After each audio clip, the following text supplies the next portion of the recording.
Sound Candy Talk Live News.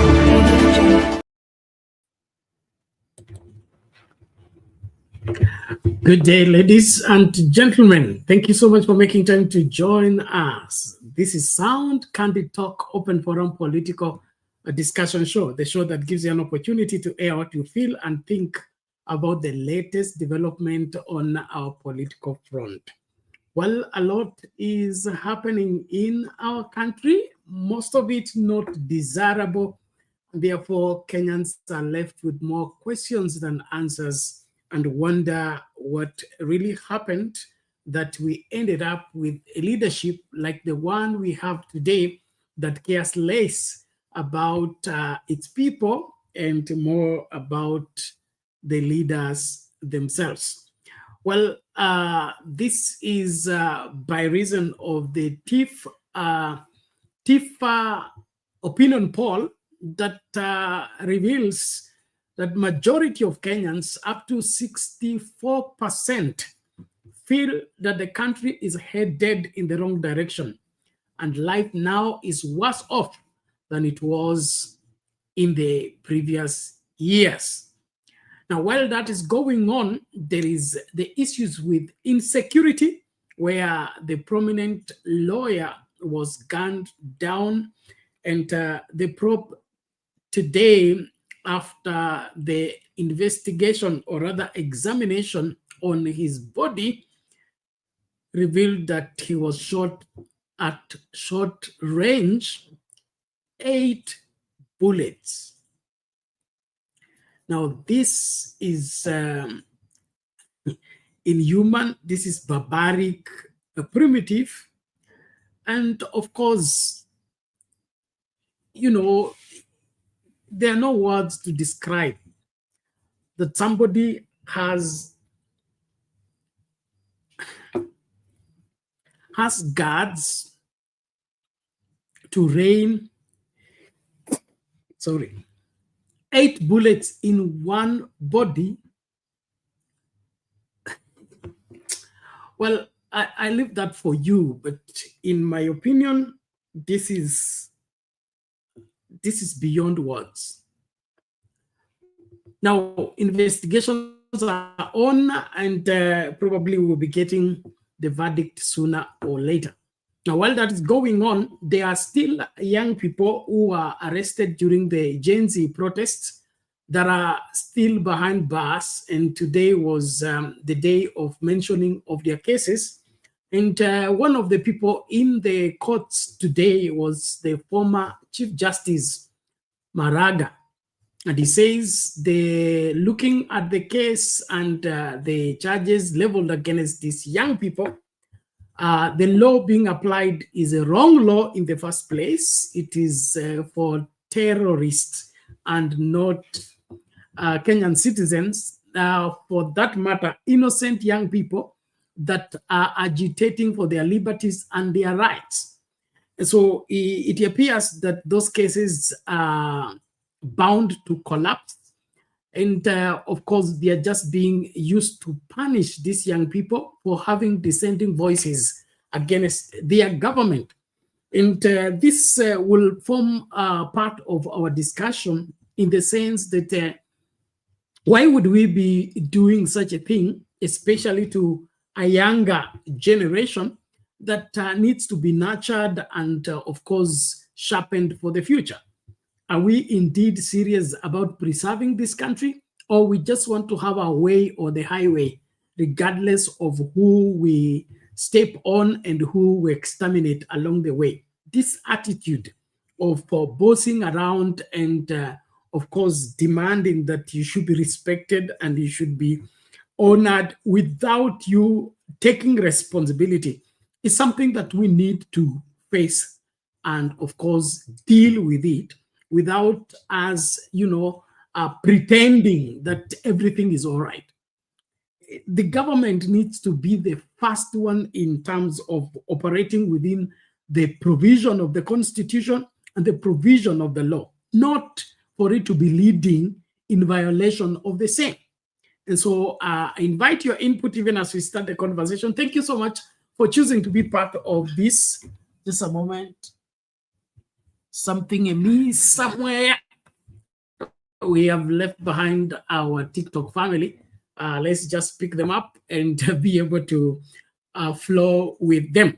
Well, asanteni sana kwa kila mmoja anayejiunga nasi. Tuko live Facebook and of course YouTube, and the platform is open. This open forum, so you are invited to be part of the conversation and of course lead into providing answers to these soul-searching questions that are really important, and we really all need to attend to the same. What's happening with our country? How long are we going to be the majority feeling that the country is headed in the wrong direction? This is not the first poll that is revealing this. This should be the third. And in all the polls, majority of Kenyans feel the country is headed in the wrong direction. Now, why would this be the case in terms of, is it that the ruling class is not listening to the Kenyans, or they just don't want, they don't care whether they listen to what the crowd feel about the state of their country? If the majority of Kenyans feel that the country is headed in the wrong direction, and you keep going into that particular direction, are you telling us that what Kenyans feel and think doesn't matter, or what? Thank you, everyone. The link to use to get in the studio is already in the comment section. Please click on it, allow StreamYard to configure for video camera as well as the audio. Come in and let us talk. Let's start with that Maraga story, and then we'll look at the slain lawyer's story. And then, of course, there are new rules for the borders in the city and various parts of the city. We will also be looking at the same. And then, of course, the 3 years of the William Ruto regime and the state of education. And it appears that education is hanging in the balance since Ruto got into office. The changes he has proposed, tried to implement, some of them are hurting the education sector by itself. All those we are put together so that we break them down, make them understandable, and then, of course, let you express yourself on the same. So karibu sana, tumakinike pamoja tunapoanza kwa fujo. Karibisha mtu, sitazame peke yako. Hapa tupo kuchambua siasa zetu wazi wazi na kuhakikisha kwamba mambo yanakwenda kama yalivyopangwa. Asante sana. Karibu. Meanwhile, retired Chief Justice David Maraga has criticized government for using the Prevention of Terrorism Act to harass young people advocating for better governance. Maraga, who attended a court session for suspects who were arrested during the June 25th anniversary in the company of activists, called on ODPP to withdraw the charges which he says do not hold any water. The case against 70 suspects who are out on bail and bond terms did not proceed after the prosecution failed to facilitate the accused persons with statements, and court directed the cases be heard on September 29th and October 2nd. You are radicalizing these young people. In fact, that is already a serious challenge to the country. You don't want to terrorize the young people when they are at the end of the day released, having gone through all that. You can imagine what will be going on in their minds. We are saying, look, let the state, do its work properly and stop this issue of terrorizing young people who are just asking for their rights. This is a concern because when we talk about anti-terror, it is funded by the US government, and we're seeing resources being utilized by the state to terrorize young people. Our constitution is very clear. Protesting is within our right to do that. But when you criminalize democracy, what you have in front of you is people who have refused to let go and continue to defend our constitution. We all need to hold the government accountable. It's not an issue of just young people. We have some of the people who are in court who are 61 years. They were caught, arrested and charged as maandamano people. We have students who are sitting exams this year. They're refusing to go to school because everyone is calling them a terrorist. Now, Kenya's border sector.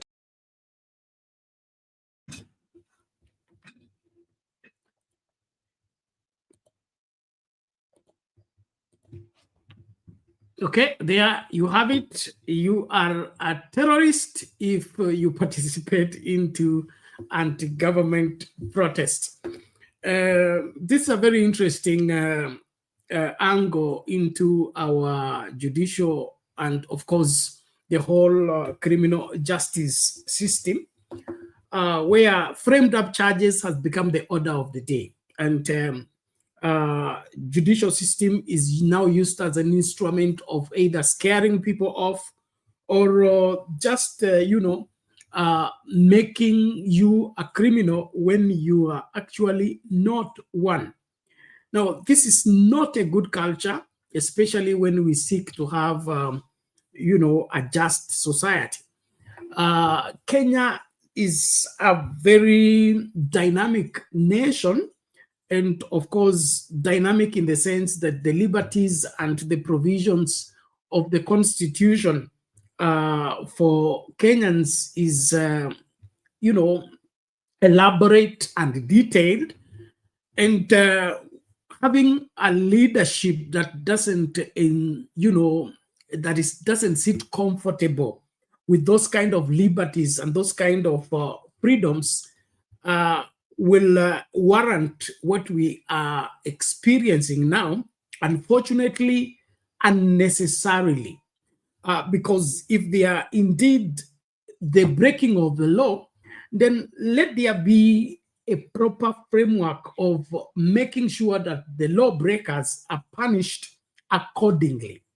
But framing up charges just because you want to punish the people for going against your policies that are unpopular, that are oppressive, that are not celebratable, in my opinion, it is uncalled for. And for once, let the government own up and just, swallow their pride and do the right thing. These young people have suffered enough. I mean, being cut from your family. You went out to protest, you got arrested, you are put behind bars, you've been there since June, July, and they're still looking for how to prosecute you and then frame up charges against you. This is an injustice already. And so I would advocate that the whole country comes back to their senses. Let us own up some of these things and just correct the evils. We cannot continue to perpetuate the ills that were committed in the past. We are yet to, address the previous atrocities that were visited on Kenyans by their own government. The list is endless. From the Wagala massacre, there is Kisumu massacre, there is all manner of things that are done against the Kenyan people. And then the government wants to persist in that direction. So why would this be the case? So I would that as a people, we need to have a conference. We need to have a conference with ourselves and decide whether we want this country to be governed according to the law or be governed by the rule of the jungle. And so I am in support of what Maraga is saying. And one office that has come into proper scrutiny is this Office of Public Director of Public Prosecution.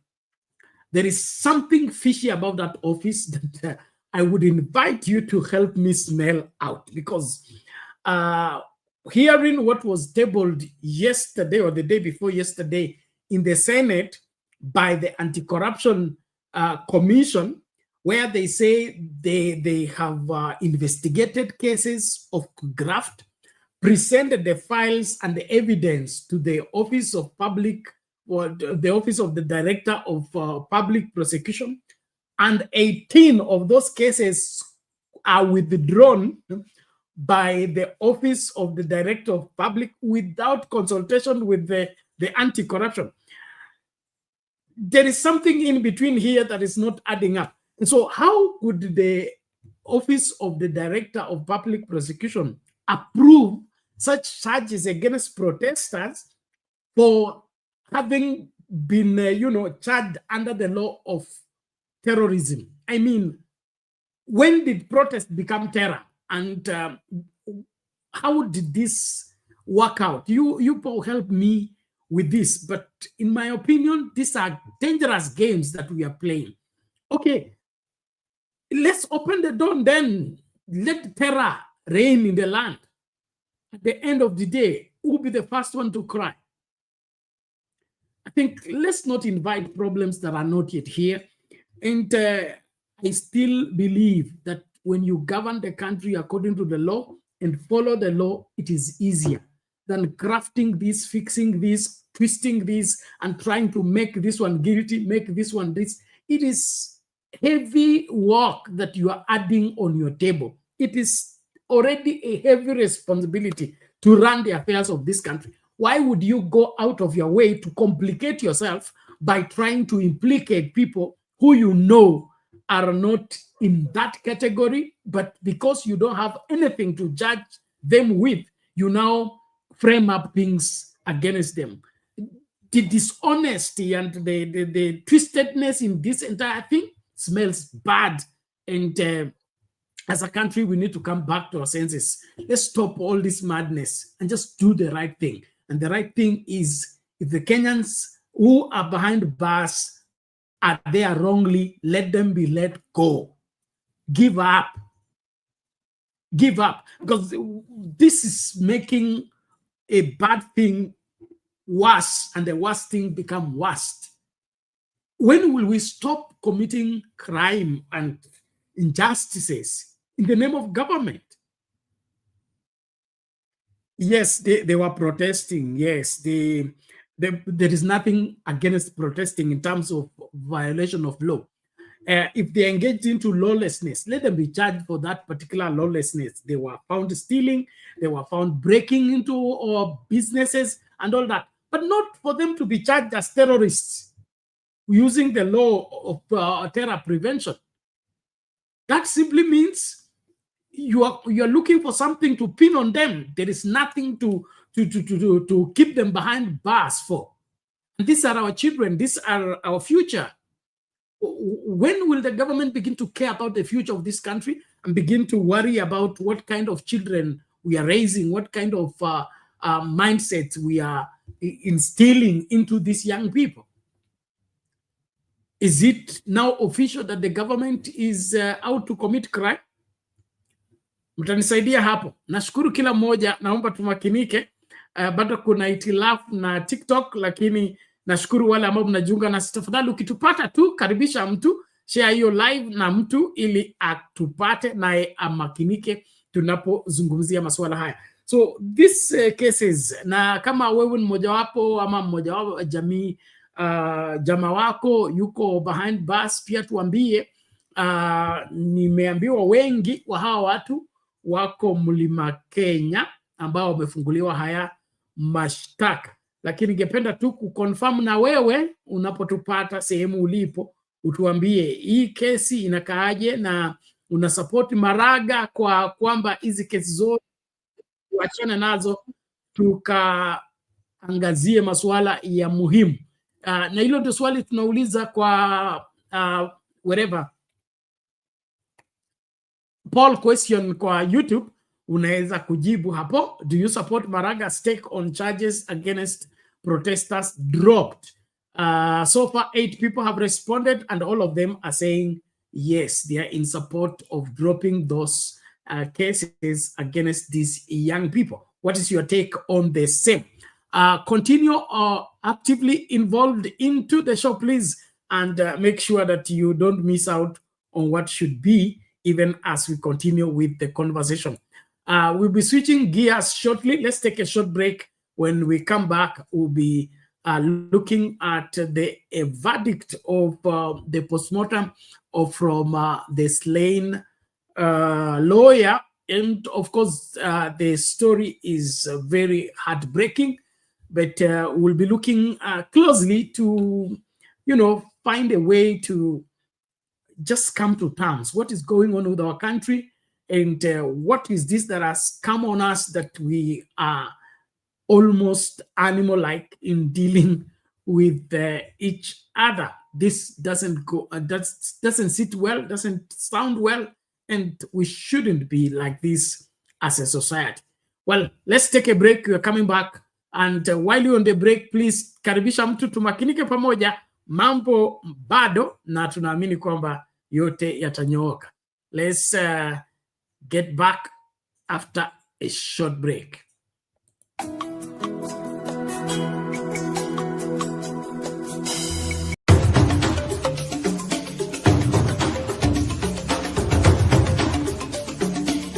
Tunazunguka kote kote mchana kutwa kukuletea taarifa na matokeo ya habari kutoka pembe zote za ulimwengu. Jioni tunaweka mduara wa kujadili taarifa zizo hizo kwa mapana na marefu. Ungana nasi kila siku ya wiki kwenye matukio ya siku saa 2 jioni kwenye Sound Candy Talk. Matukio ya siku, makao makuu ya habari kuu ya siku.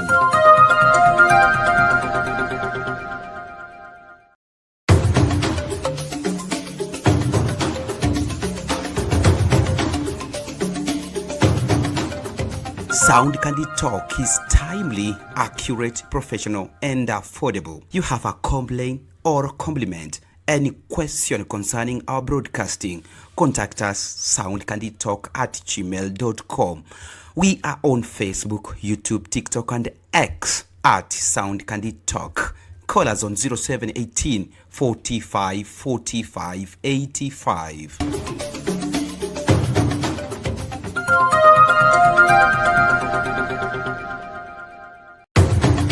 We also work on creating documents, feature stories, explainer videos, 3D animation, and anything media related. We also offer consultation on media related topics. Our work is timely, professional, and very affordable. So talk to us, soundcandytalk@gmail.com, or you can call us on 0718 45 45 85.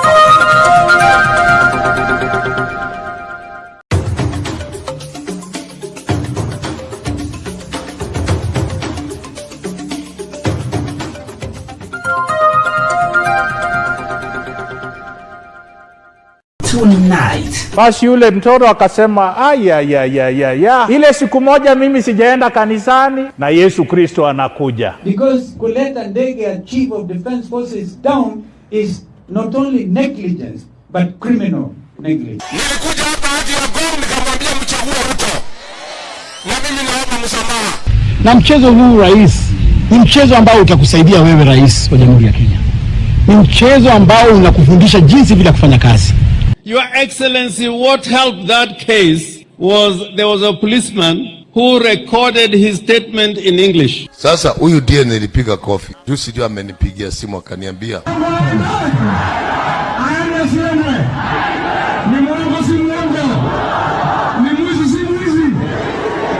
Tonight.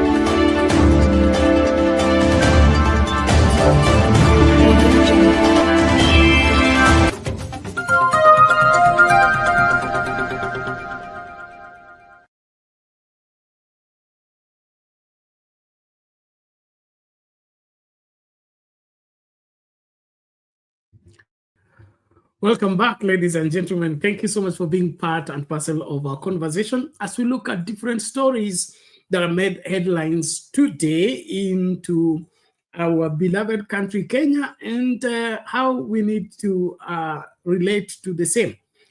We just talked about Maraga's take, and then, of course, the Law Society of Kenya and the human rights bodies that have looked at the cases being leveled against the protesters that were taken behind bars as the framework of the case is questionable, and even the law that they're trying to enforce, it does not apply to that group of people. When do protesters turn into terrorists so that they can be charged with the law of terror prevention? But like we have said, our history is bad when it comes to the state looking for something to pin on people who they think are a problem to their administration by questioning some of the excesses of that particular administration. This is nothing new. There are so many people behind bars today, and we can also attest that we have people even in prison today who are there wrongfully, and whatever the police and the parties that put together the cases to frame up these people know that these people are innocent, but because they have to make sure that somebody has to be caught into this, they come up with things that are not founded, but they just want to be seen right.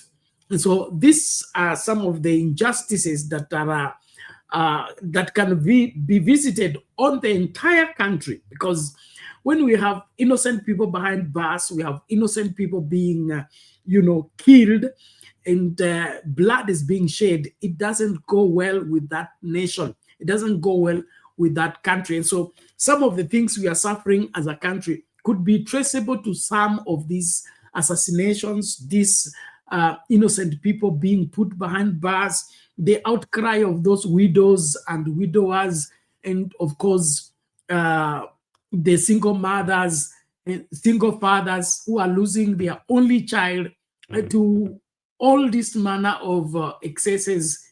It does not go well. And so as a country, we need to come to terms and own up. The more longer we continue on the wrong path, the worse the situation becomes.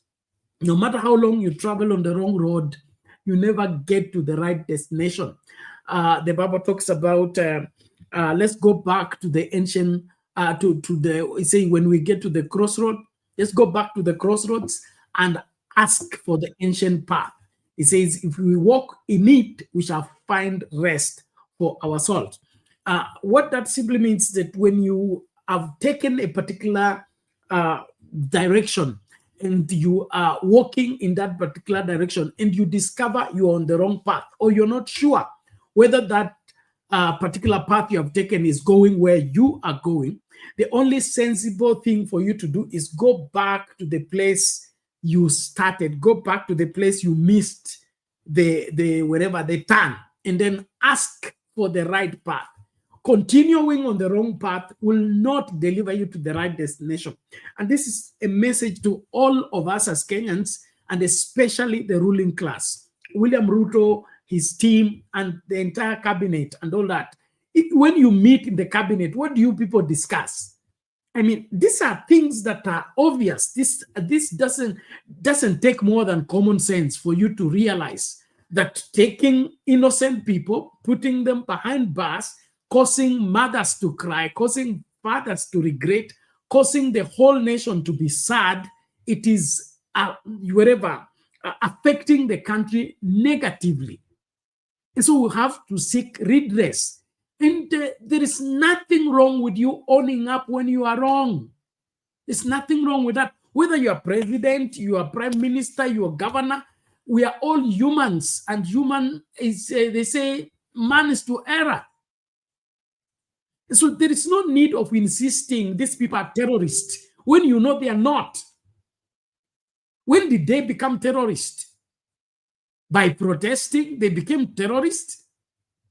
And so something needs to happen to us. And the worse we become as a people is when we run away from the truth. Somebody said that it is not news for children to run from darkness, but it will be greater news when fully grown men run away from light. I think that is where we are as a country. We run away from light. We run away from the right path. and we want to insist that the wrong path is the right path. Come on. Let's restore, let us save what is left and restore what is lost. The atrocities that are visited on the Kenyan people in the past, why should we insist on continuing in the same way? Let's change our ways, especially government. Let's change the ways. Let's have a government that is friendly, a government that is, people-friendly, a government that is pro-people. Not this madness we are getting ourselves into by insisting that government has to be right always and government should have its way always. No, the government is supposed to act in the interest of the people. And when the people are not receiving the services that the government is supposed to give, they have a right to protest. And when they protest, the government needs to facilitate the protest. Yes, not attack protesters. The government needs to facilitate the protest so that the protest achieves its purpose, including when that purpose is to show the government that they are naked and they need to dress up. Well, ladies and gentlemen, thank you so much for being part of this. I call upon you, come in, join the discourse. Let us engage and make sure that we are getting to the bottom of this entire scenario. Now, the sad experience of the slain lawyer, the pathologist, the government pathologist gave the outcome of his examination on the body of the slain lawyer, and sad that 8 bullets shot against one man. This was nothing but premeditated and, of course, deliberate murder case. Nothing beyond that. So let's hear this out and assess it. What's going on with our country? Have we become a killer country? Give me your opinion in the comment section. Thank you so much, those joining us on TikTok now. We are able to connect. Please be active. Karibisha mtu, like the video and make sure that wewe ndio jemedari wa huko, sisi tukitawala huko. Asante sana. David Agondoa. 2 days after the macabre killing of lawyer Kyalo Mbobu, the post-mortem examination revealed that he was shot 8 times and died from excessive bleeding. Cabinet Secretary for Interior Kipchumba Murkomen says detectives have made headway into the probe that several persons of interest have been identified. And TV's Ngena Kirori opens our broadcast tonight with the very latest. As investigations into the killing of lawyer Kyalo Mbobu continue, the Cabinet Secretary for Interior Kipchumba Murkomen says authorities are narrowing down on some suspects with the help of witnesses who have volunteered crucial information. Some persons of interest have been identified, that those persons of interest are being interrogated, and many others are going to be sought. I pray that the DCI is going to be successful. On Thursday, a post-mortem examination was conducted on the body of the late lawyer, which revealed that he sustained injuries to his neck vessels and spinal cord. But ultimately, it was a hit to his jugular vein that caused the excess bleeding that killed him. Upon having examined the body, we found that Wakili was shot a total of 8 times, and with most of the gunshot coming from the right side of the body. We were able to recover 2 bullets. It is these 2 bullets that detectives will be scrutinizing as some of the leads in putting together the pieces of the puzzle behind the lawyer's killing. We could see also tattooing on the skin, especially on the chin. They just showed that this person was near the deceased when he was shooting. Definitely someone shooting you 8 times, someone who wants to kill you.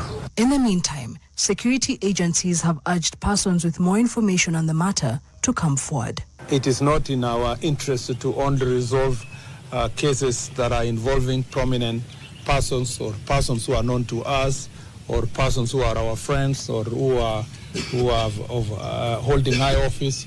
This is the same speed that must be applied in every case. including the chief who was murdered, assistant chief who was murdered in this county. Ngena Kirori, NTV.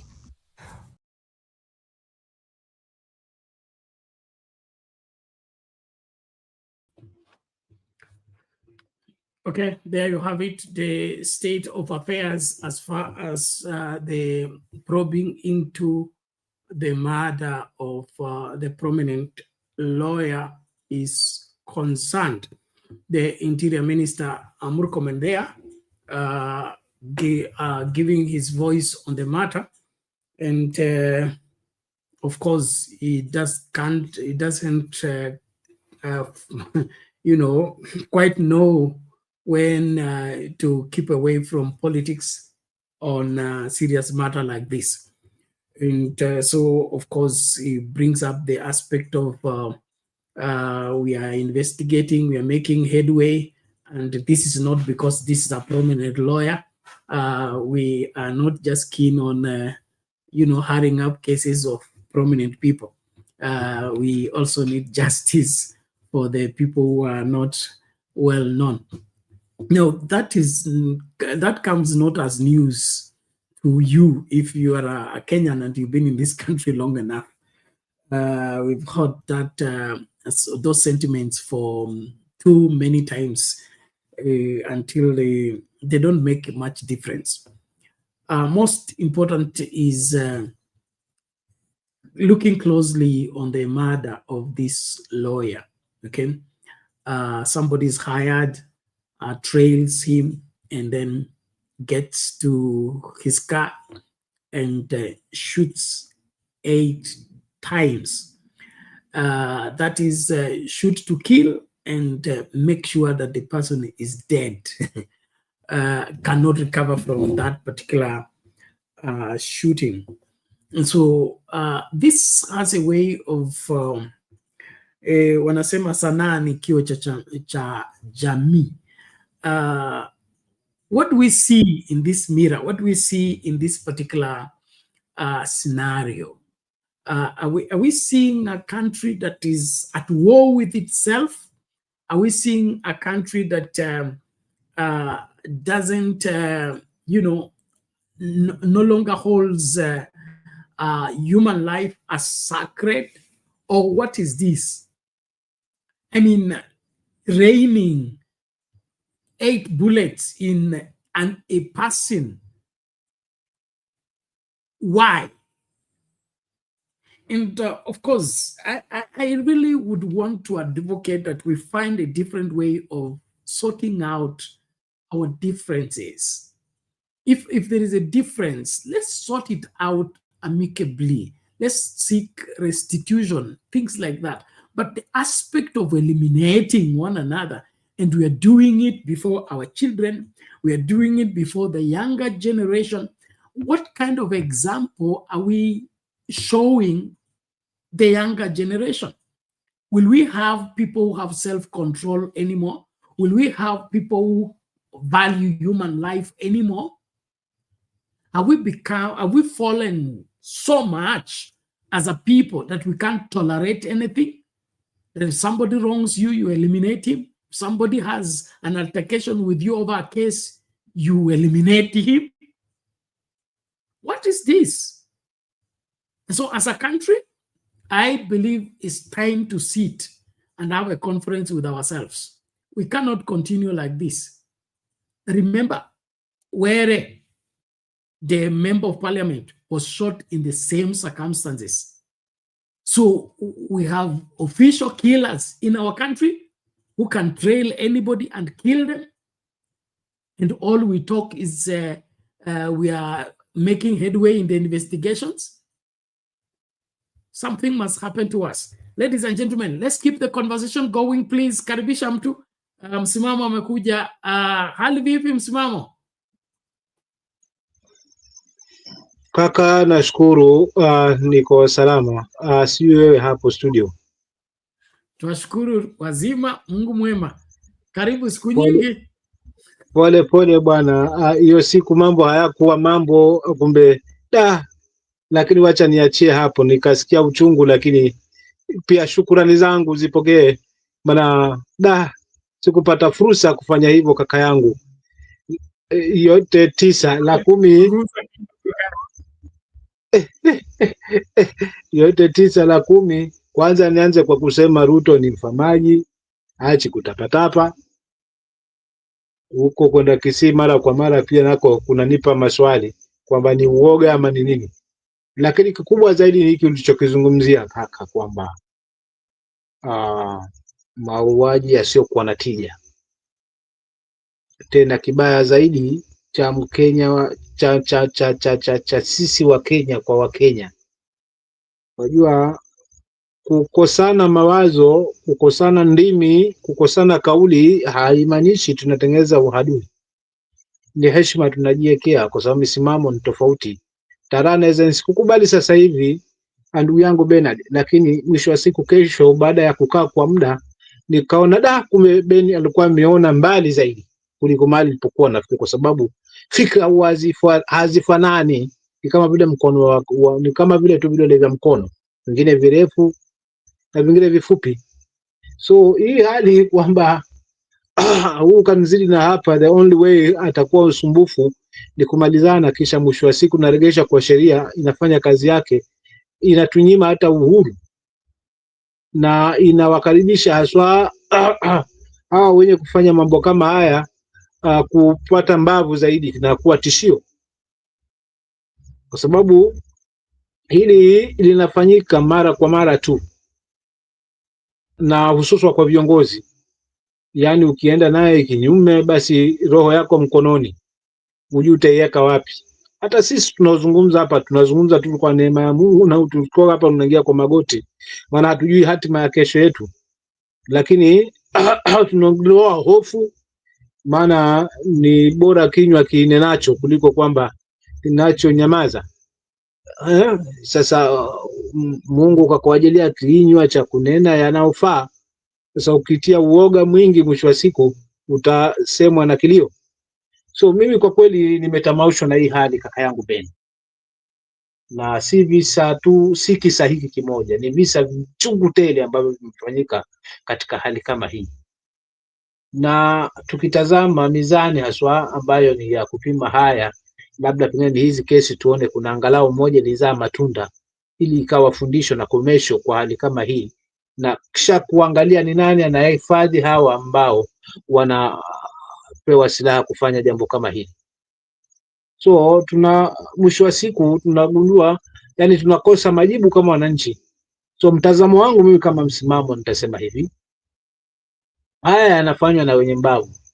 Wale wenye mbavu ndio wanaweza fanya mambo kama haya, na sisi ambao tuko katikati hapa tunatafuta njia fupi za kutengeneza maisha, ndio tunajipata katika hii trap ya kufanya vitu ambavyo viko kinyume na mapenzi ya Mungu. Maana mimi msimamo pamoja na njaa yangu yote, lakini kwa kweli jambo la kutoa uhai labda lifanyike either kwa kuwa najinusuru ama kwa bahati mbaya kama vile, kwa sababu siwezi nikasema siwezi lifanya hilo. Huenda pengine likanipitia, lakini si la makusudi. Kwa njaa yangu nimeahidiwa 1,000,000, 1,200,000, 300,000, 400,000, shilingi ngapi zile, nifanye jambo ambalo litakuwa halina tija tena kwa mtu ambaye ni Mkenya mwenzangu, wala si kwamba ni wa nchi jirani. Na hata kama ni wa nchi jirani hakuna haja, kwa sababu kama kuna makosa basi vyombo vya husika vipo. Kama pengine kuna mkanganyano wa mawazo, basi take time, fikiri, rudi. Kama unaona kwamba labda mawazo yake hayajafikia yako, muelimisha, ataelewa. Ama wewe kama mawazo yako yako chini, basi mwisho wa siku utamuelewa. Ama kama kakuzidi mahali kwa sababu unakosa, kubali kosa lako, pambana na sheria. Usikwepe sheria kwa ajili kwamba kikwazo ni huyu ndiye ambaye ananizuia mimi nisipate haki yangu, so nikiondoa huyu mimi nimemaliza mchezo. Hii hali hii haitatupeleka popote, lakini yote inafanywa na uongozi mbovu ambao tuko nao, na ambao mapungufu ambayo tumekuwa nayo tangia awali, kwamba ikifikia masuala kama mambo kama haya hakuna finishing point. Tutaishia kwamba uchunguzi umefanyika, mara tutashtia kwamba mhusika ameshikwa, Ukitazama pia sometimes unapewa hata ushahidi ambao hauna tija, sometimes hata mashahidi ya uongo wanawekwa pale ili kuonyesha wananchi kwamba jambo linafanyika, lakini mwisho wa siku hakuna chochote kile. So wenye kufanya haya, mimi naamini wenye mbavu na maisha wenye navyo, wanaolilia haswa matakwa yao, na maana kwa sababu kikwazo ni huyu, tukiondoa hii basi hii takataka ikiondoka, Kenya itasonga, na pia kufanya kuwa tishio kwa wengine kwamba ukijaribu huenda kikakupata cha fulani. Sasa hatuwezi ishi nchi ambayo tunawekeana vikwazo, yani tishio kama hizi. Tukitaka kulijenga hili taifa kwa njia ambayo rais wetu alikuwa anaizungumza kwamba yeye anafuata njia zile ambazo wenzake alizifanya, na pia yeye yuko tayari haswa kulibaisha hili taifa, na hata acha kulibaisha hili taifa kwa hali hii ambayo usalama wetu ni wa ati, inanitia mashaka kaka yangu Ben.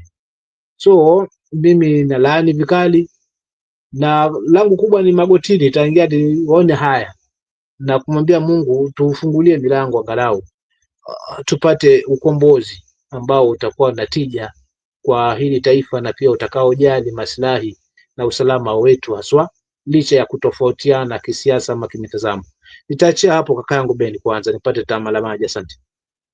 Asante sana Msimamo, tunashukuru kwa huo utangulizi mzuri, na labda nikutafutie swali wakati una meza mate.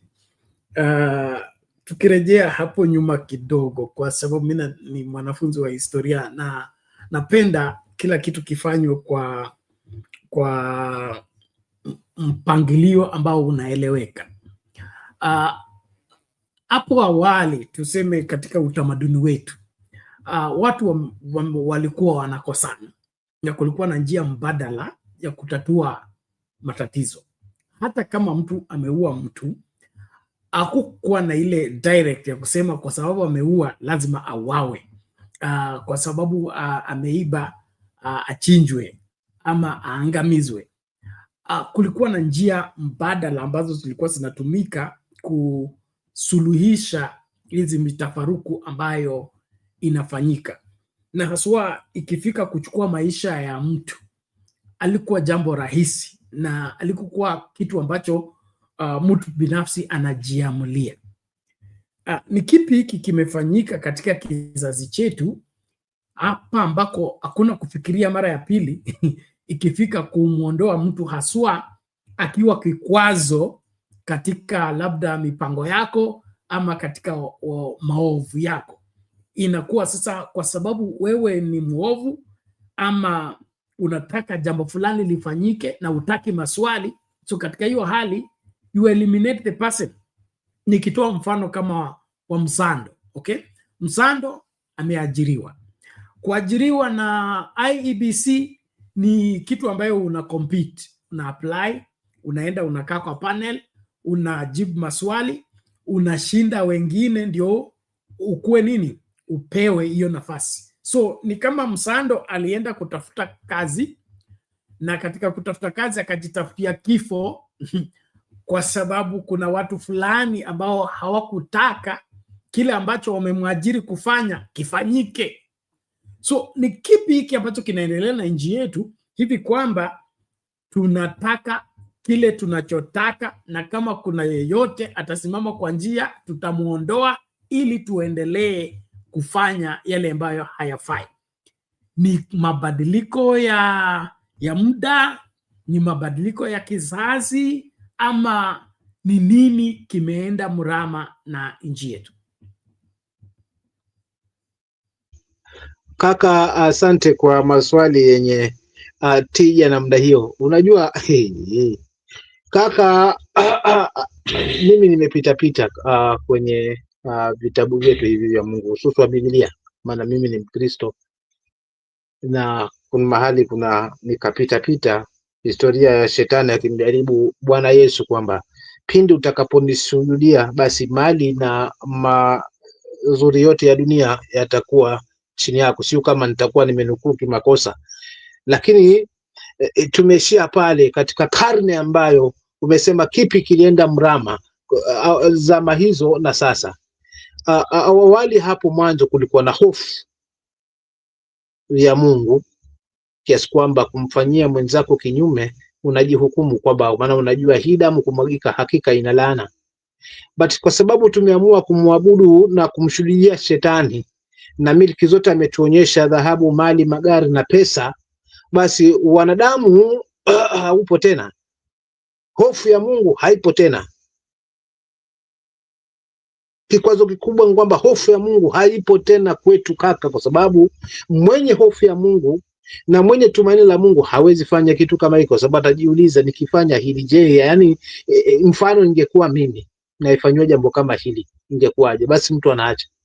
Lakini hakuna kujiuliza, kwa sababu tunaumizwa na maisha mazuri kama fulani, na huyo fulani naye atahakikisha kwa sababu ndio mwenye navyo, basi uende sawasawa na matarajio yake na matako yake.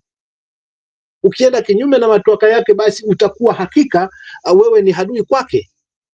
Hawa ambao sasa wameamua kwamba wao ni mali ya dunia ndio inaowababaisha, wala si neema ya Mungu.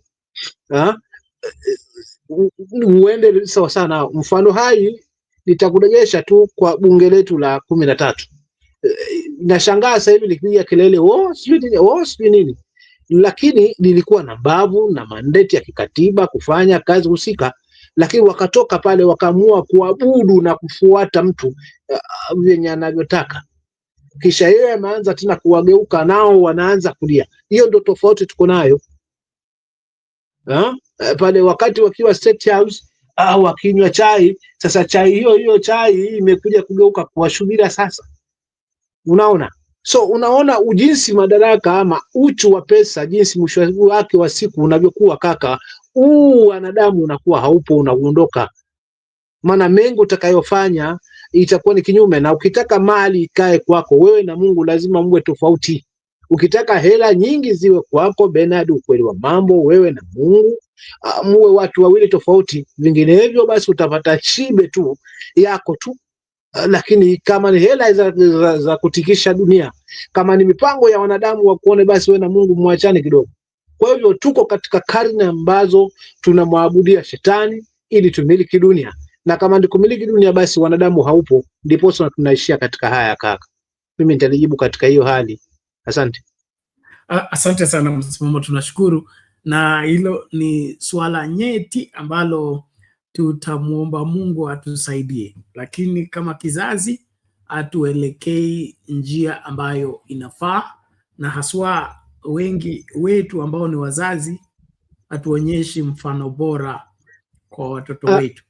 Alafu pia kwa kuongezea hapo kaka kidogo, samahani sije nikanitoka hili. Kwa kuongezea hapo pia tumefail kama vyombo vya dini, na tukaingia katika trap ya hawa majamaa. Maana kwa kweli hakika kama dini ingechukuliwa haswa chombo muhimu kwa jamii na katika nyadhifa za uongozi, wakasimama mahali ambapo wanaamini haki, basi hakika kweli hatungefikia hapa, kwa sababu hatungekuzwa na hiyo hulka, unajua tabia ile. Lakini sasa wa kwanza kuja kuingia katika hiyo trap wakawa ni vyombo vya dini vimeingia katika hiyo himaya. Sasa Mungu bwana siatumani siku zote na achanganywe na machafu, itajitokeza tu. Ndo kama hili ambalo tunalishuhudia, ambalo ni la kilio, ni la machungu, ni la jambo ambalo halistahili haswa katika jamii, hususwa kipindi hiki ambacho tunalilia hatima ya taifa letu. Alafu tushuhudie vitu kama hivi kwamba vinafanyika ndani ya taifa letu, mauaji yasiyokuwa na tija, na tena mwisho wa siku tusijue. Nitaachia hapo kaka yangu, lakini vyombo vya dini pia tumefail hapa. Naweza nikalaumu kwa kiasi fulani kwamba wamefail kusimama katika haki na kuliendeleza na kuchuja hawa viongozi, kuwaleta katika mizani, kule kuingia kwa viatu vyao na kuwakaribisha ndani ya madhabahu, kuwapa podium na kuwa hii na kukubali kapu nononono. Nitaachia hapo kaka yangu. Asante msimamo, na umeleta point nzito hapo ya kuguzia swala la dini, haswa nitazungumzia swala la Ukristo. Kuna kitu ambacho Kristo aliagiza wanafunzi wake kufanya, ambacho mimi naona hatukifanya. Ukiangalia vizuri kwa Biblia anasema mamlaka yote duniani na mbinguni nimepewa mimi. Sasa nawatuma, ndeni mkawafanye mataifa kuwa wanafunzi wangu. Go and make disciples. Mimi naona hiyo kazi ya kumake disciples ni ngumu, inahitaji kujitolea, na ile vile huwa nasema walimu haswa wale wa chekechea wanapaswa kuheshimiwa sana, kwa sababu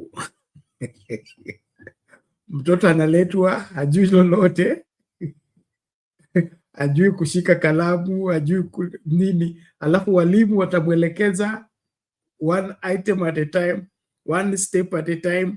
Mtoto atajifunza lugha, ataanza kuongea hiyo lugha, atajifunza kuandika, anza kuandika, kukumbuka nayo masuala yote. So kuna ile Ukristo ambao tunapewa saa hii ni ule wa kutafuta wafuasi, wala sio wanafunzi. So katika hii hali tuko na watu wako na jina la Kristo lakini Ukristo hawana. Tuko na watu wako na jina la Mungu lakini ile hofu ya Mungu, ile kuishi kwa kumpendeza Mungu haipo. So tuko na hawa watu ambao Munisha anaimba anasema ukiwaambia watubu hawataki, ukiambia waache maovu hawataki, lakini Jumapili wako mstari wa mbele. Vyombo vya kupasa sauti hao ndio wamenunua. Carpet ya kanisa hao ndio wamenunua. Jengo lenyewe hao ndio wamejenga, lakini wakikutana kuabudu wanamwabudu nani? So ili suala la dini kutokuwa na ile hali ya kuhakikisha kwamba the society becomes right because there is the presence of godly people. The church is no longer raising godly people. We're just raising people. And in the process, tofauti ya wale wako kwa dunia na wale wako kanisani is the same. Na hii inatokana na nini? Uzembe wetu, kwa sababu wale watu watuletea hata dini ya Kikristo hawakukuja na hii anointing yetu. Tunasema ukinyosha hivi mkono watu wanabadilika. Walijitolea, wakatufundisha lugha yao kwanza, wakatufundisha jinsi ya kusoma Biblia, wakatuelekeza katika jinsi ya kuwa kama Kristo, kwa sababu lengo kubwa la Mkristo ni kuwa kama Kristo. Sio kubatizwa na kupewa jina na kuongea kwa ndimi, ni kuwa kama Kristo. So wangapi kanisani kwetu tunaweza kusema wako kama Kristo? Kwa sababu ili tukue na dunia bora lazima tuanze na kuwa watu bora. So tukiangalia katika dini zetu zote, tukiangalia katika inaitwa madhehebu tofauti, Jumapili tukiabudu pembe zote za nchi hii, inasemekana we are 80% Christian. Wangapi kati yetu ya 80% wako kama Kristo? Kwa sababu ukiwa kama Kristo, sioni ukichukua bunduki kwenda kuua mtu. Ukiwa kama Kristo, sioni ukienda kuchimba mtu ama kuiba mali ya umma. Wewe ni minister lakini unafanya wizi. Wewe ni governor, Bwana asifiwe, lakini unavuja mali ya umma. Unatumia mali ya umma kumortgage nyumba New York, kumortgage nyumba Johannesburg, kumortgage nyumba Dubai. Hii wizi yote inaendelea kwa nini? Tuko na watu na jina la Kristo lakini hawana Ukristo. So dini kuwa suluhisho kwa masuala haya ni swala nyeti.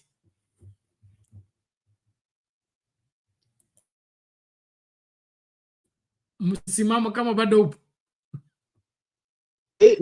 Nipo kaka, nipo sana, nipo nakupata. Nakupata sana kaka yangu Ben. So kilichobaki sasa ni kumwomba Mungu atuondolee haya mashaka sasa, atupe uongozi mpya, huenda pengine taraa haya tunaweza pumzika nayo. unajua tena tupate mtu mwenye nia swafi, mwenye nia ya taifa, yani aliyojaa uzalendo ndani. Huenda pengine haswa haya mengine kama haya yakapungua, kwa sababu huenda akasimamia taasisi zetu katika hali ambayo, na lawezekana tumeshuhudia kule kwa wenzetu Burkina Faso na kwingine kunayo mapungufu, lakini pia kuna ule ufadhali kwamba kuna sura ya taifa, si kama mashaka tulionayo sasa hivi kwamba hatujui hatima yetu iko wapi. Unaona, so ni kumuomba Mungu, lakini zaidi ya yote kushirikiana na kuombeana pamoja. Hii masuala yetu hii ya huyu wa huku yule, najua hiyo ipo automatically ipo. Mimi kama ni wakosi nitabaki ni wakosi, kwa sababu huku ndiko kwenye uzao wangu, ndiko kwenye, lakini haimaanishi nikichanganya na mtu ametoka Nyanza ama ametoka Central basi nijione kwamba yule ni mtu mwingine tofauti. Mimi naishi na wote, kaka yangu Ben. Wametimka. Kumbe niko peke yangu hapa.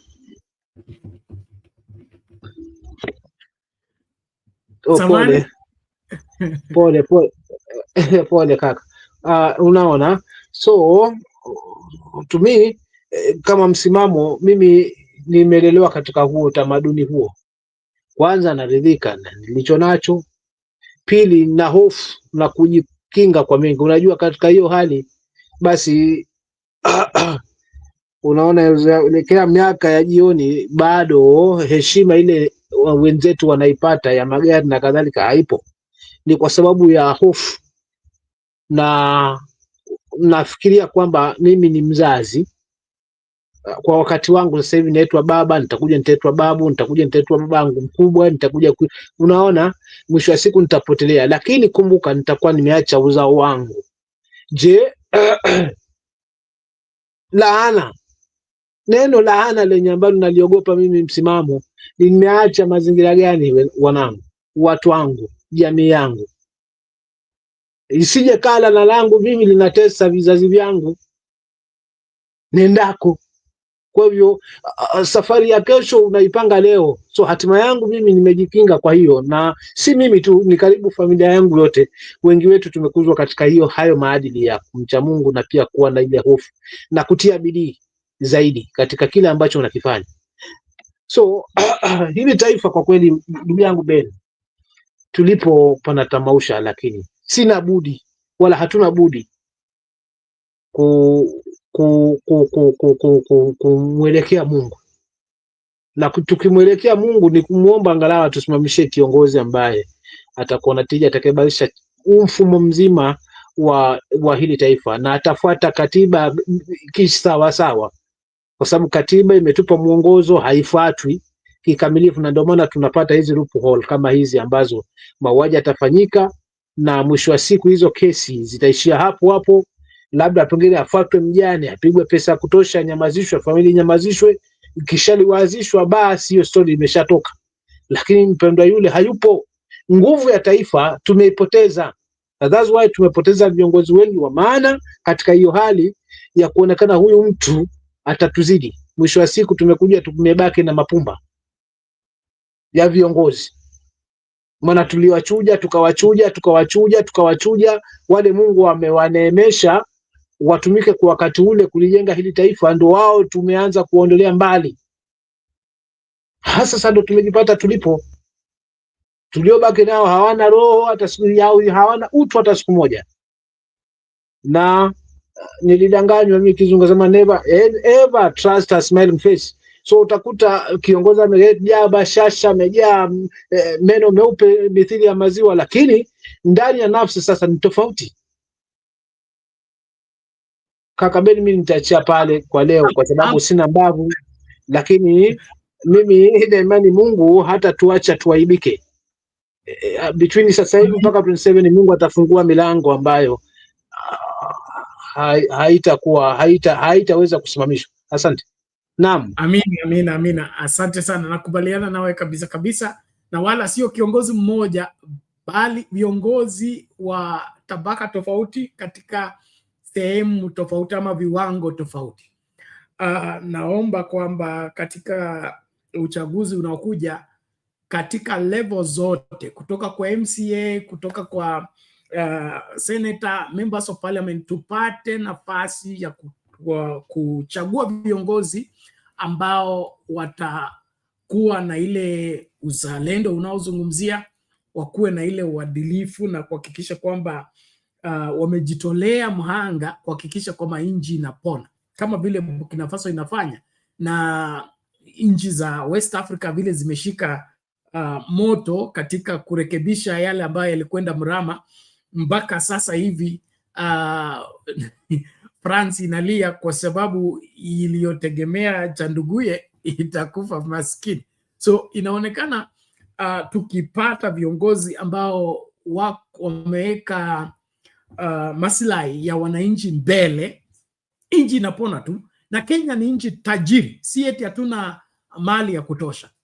Wizi unaoendelea katika nchi hii, ingekuwa nchi nyingine ingekuwa imefilisika miaka hii yote, wherever different government. Nilikuwa nasikiliza mahali wanasema wacha ile ilikuwa bilioni 2 ya Uhuru Kenyatta, sasa imefika 3 point what it's no longer 2 billion, it's 3.5 billion per day. So tumeongeza hapo 1.5 kwa ile ilikuwa ya Uhuru. So ni nchi ambayo iko na rasilimali na uwezo mkubwa. Kile ambacho tumekosa kupata ni viongozi wazuri, wale ambao wangependa wananchi waishi maisha bora. Hapa tuko na viongozi ambao kazi yao ni kufanya maisha ya wananchi yakuwe duni, ili wao wanufaike, ili wao waendelee kunyonya wakati nchi wakati wananchi wanateseka. Yani kuna watu sijui wako na roho ya shetani, wanafurahia mateso ya wengi wa Wakenya, na mimi sielewi kwa nini. Ben kaka yangu, unajua mimi natamashwa na kiongozi anayesema mimi natetea maslahi ya watu wangu kwa sababu nimechaguliwa na wao. Sometimes hii kauli inanipa maswali. Unajua uongozi ni kweli unapangwa na Mwenyezi Mungu, unapewa hiyo mandate so ndio umechaguliwa kwa ajili ya watu wako, fine. Lakini ukipewa hicho kijiti haswa cha uongozi, na pia roho nyingine kuangalia, mimi nimekuwa kiongozi sawa, nawakilisha watu wangu, lakini je, kama watu wangu ndio wanapigania mahali kwingine hakuko sawa, sawa, mtu anatoa kibanzi chake, lakini pia onyesha ule uzalendo wa taifa. Lakini hapa kitu kilichotumeza mpaka leo bado hizi kauli zipo, niko kwa ajili ya watu wangu, ni kwamba mimi nimekusanya watu wangu, wamenielewa, sasa na demand nipe hiki, nipe kile, nipe hiki. Jamii nyingine pengine haijabahatika kupata hiyo nafasi ya kufanya hivyo. Mwaka mwingine jamii nyingine haijapata nafasi ya kufuata hivyo. Mwaka mwingine tena wachaguzi haijapata nafasi ya kupata hivyo. Sasa unakuta mlumbikizo wa mali, mlumbikizo wa vyeo, mlumbikizo wa kila kitu unaelekea sehemu moja tu. Lakini kisingizio ni natetea maslahi ya watu wangu. Mimi Ben, hivi kauli ndogo ndogo zinanipa maswali, kwa sababu mwisho wa siku zimetuletea haya mashaka tulionayo. Unaona? Sasa kama jamii fulani wao ndo wana bahati, mwingine lazima atakuwa na wivu hapa kando. Wewe ukilima pale shambani kwako, ama mimi nikilima hapa shambani kwangu, alafu najaliwa mavuno tele mimi peke yangu, alafu aliponizunguka hakuna mwenye ambaye ana mavuno, basi nijipange na wezi, nitaibiwa nitake stake. Tumekuja hapo mahali tupo kwa sasa hivi vilio na kelele zinapigwa, lakini mwisho wa siku kila nikitazama ni hapo tu. Mbona mwingine akipata nafasi asifanye hivyo? So kwa kuwa sasa nafasi imepatikana, wengine nao wanafanya hivyo. Wizi unalubikizana, kuondoa inakuwa ngumu, kwa sababu nilikuona yale uliyowafanya. Ukimwaga mchele mimi, ukimwaga ugali mimi, nitamwaga mboga. Unaona, huna budi, mwisho wa siku lazima urudi tena katika viatu vile vile kumkenyagia yule ambaye ni mlengo wa kikatiba, mwenye amepewa nguvu, ambaye ni mwananchi, kumbana mbavu zake kwa kuweza kumonyesha machache tu, lakini mengi mmeakalia, kwa sababu unajua yatakufinya. So kuipata haki na kuwa ngumu. Ben, mimi kaka nitaachia hapo kwanza, na mimi nikupe nafasi, maana na mengi tu, lakini tutayazungumza hayo, Mungu asaidie. Na nakubaliana na wewe, nafikiria chanzo na kiini cha matatizo yetu ni ile serikali ya kunadi. Unajua mimi sijaelewa kwa nini mtu apigane apate urais, alafu ukishapata urais badala utekeleze katiba na utekeleze yale ambayo katiba imekupatia nafasi kutekeleza, unaanza sasa kunadi hiyo serikali. Unasema kama mnataka maendeleo, pangeni wazee wenu mkuje State House, tutawasalimia, tutawapatia kitu kidogo. Panga wa Masai wakuje, Wagiriama wakuje, Waluya nao wakuje wiki hii. Hiyo masuala yote yanatoka wapi? Kwa sababu haya yalikuwa kifanywa na Moi kwa katiba ya kitambo ambayo ilikuwa haina devolution na ilikuwa haijaharamisha mtu ambaye anafanya kazi katika public office kuhusika katika masuala ya kupeana hizi zinaitwa handouts. Lakini in 2010 constitution kila kitu kiko spelled out, vile maendeleo yatafanywa, kile kitafanywa na county, kile kitafanywa na national government. Rais anapaswa kuwa head of state and head of government, afanye jukumu lake kwa ofisi. Imekuwaje kwamba tunarudisha ile katiba kongwe kwa mlango wa nyuma na tunasisitiza kwamba lazima tufanye hivi, hata kama tunaona wazi kwamba hii ni kwenda kinyume na katiba? So hii mireko yote ya kupangana, Wakisii wakuje, alafu Wajaluo wakuje, Wagiriama wakuje, imetoka wapi? Kwa katiba sehemu gani ya katiba? Kakae hapo umenigusa mtima hapo. Kwanza huwezi mtukana mamba kabla hujavuka mto, na ukisema mimi sifanywi hivi, utafanywa. Mimi mwanangu haezi kwa ujauzito nikiwa naona mimi uongo, utapata mtoto ametoa ujauzito pale pale nyumbani ukiwepo. So kitu kinamsaidia kiongozi haswa katika hadhi ya ngazi ya urais, kwanza ni kukubali kushaurika. So pindi unapopata hii nafasi, yule mwelekezaji wako ambaye ni mwenye anatoka kwanza na kuachia hii mikoba rasmi, yana nakupa hizi baraka. Hilo kwanza lilifail. Cha pili, kule kujiamini sana kwamba wewe ni mjanja kuliko watu wengine wote, ni mapungufu ambayo yanatupeleka hapa tulipo unapopazungumzia. Sasa njoni angalau uendeleze, maana kila lugha ushamaliza. Maana kama wewe unaona kila kitu unajua, mwisho wa siku utaongozwa tu na uongo. Maana utaongezwa na akili zako uone hazifanyi kazi na umezizungumza kwa kauli yako, alafu uongo unaonekana peupe.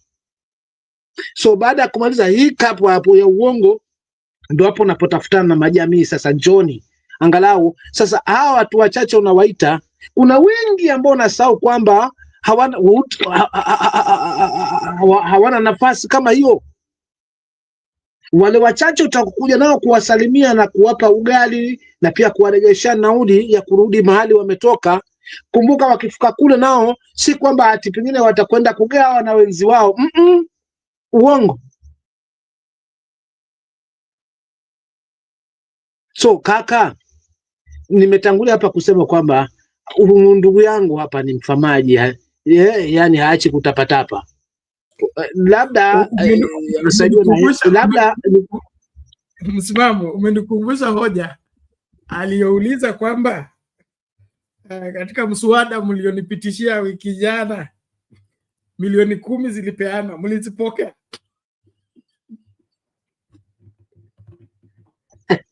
Kaka.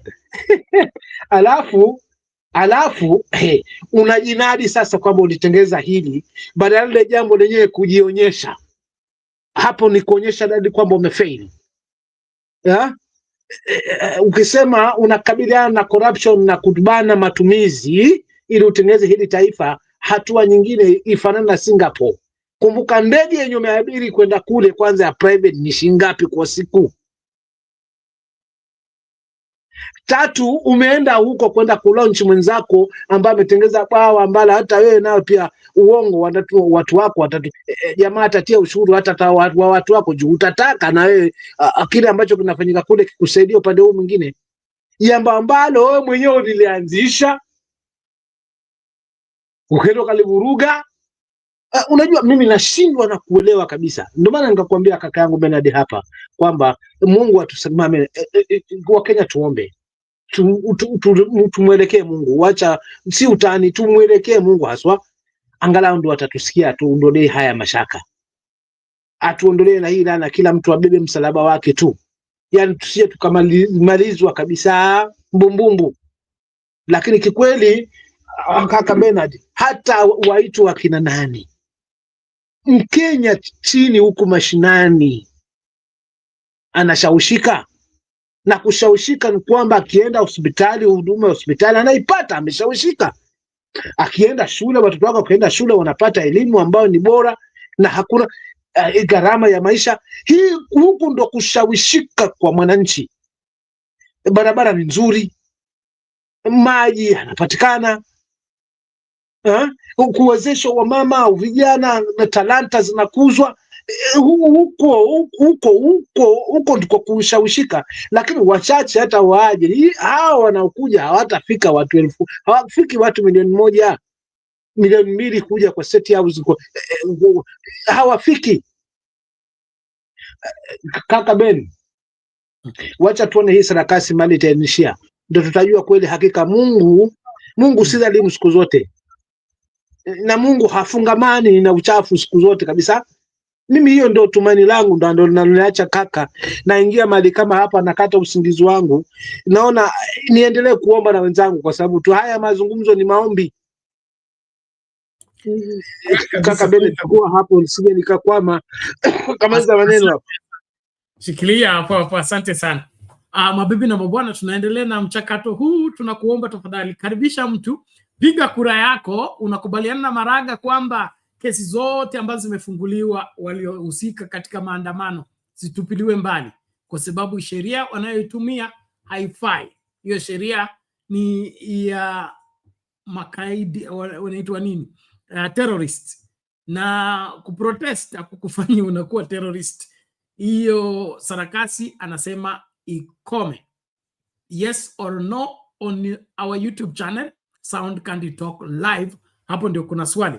Let's just listen out to this, and then of course we begin also to wrap up. Time is running, but it is about time we came to terms with the kind of country we have, the constitution and the leadership thereof.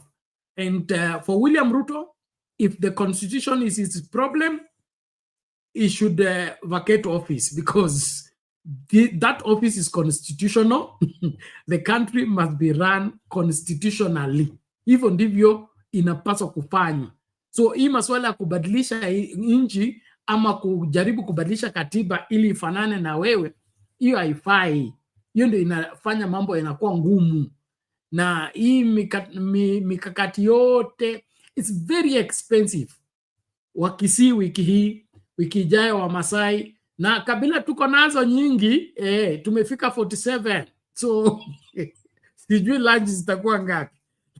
Shikilia hapo, tunarejea. Our sign language interpreter tonight is Byron Abuli, and we are live on YouTube as well as on our social media platforms.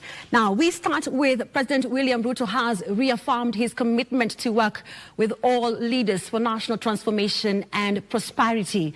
Speaking at the State House when meeting with leaders from the Gusii region, the president said investments in agriculture, health, education, and job-creating policies and programs will benefit all Kenyans, calling on leaders to focus on development rather than unhelpful politics.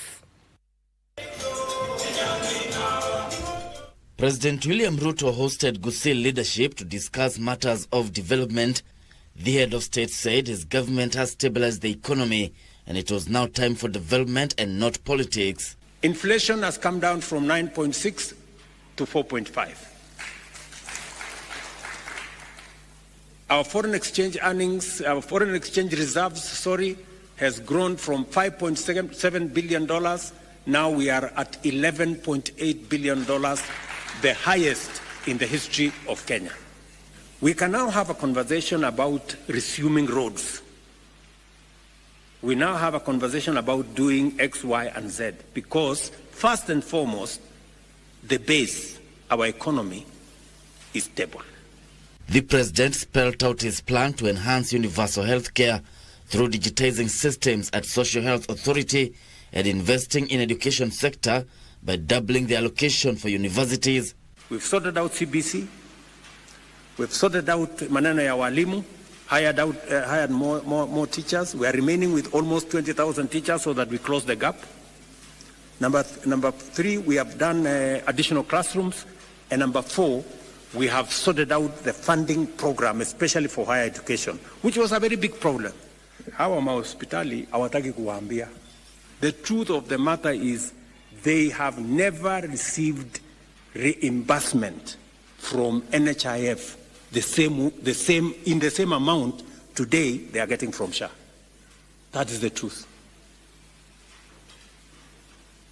As we talk today, we have paid our hospitals about 58 billion. ODM leader Raila Odinga lauded the Kenya Kwanza administration for focusing on national transformation despite criticism from the opposition.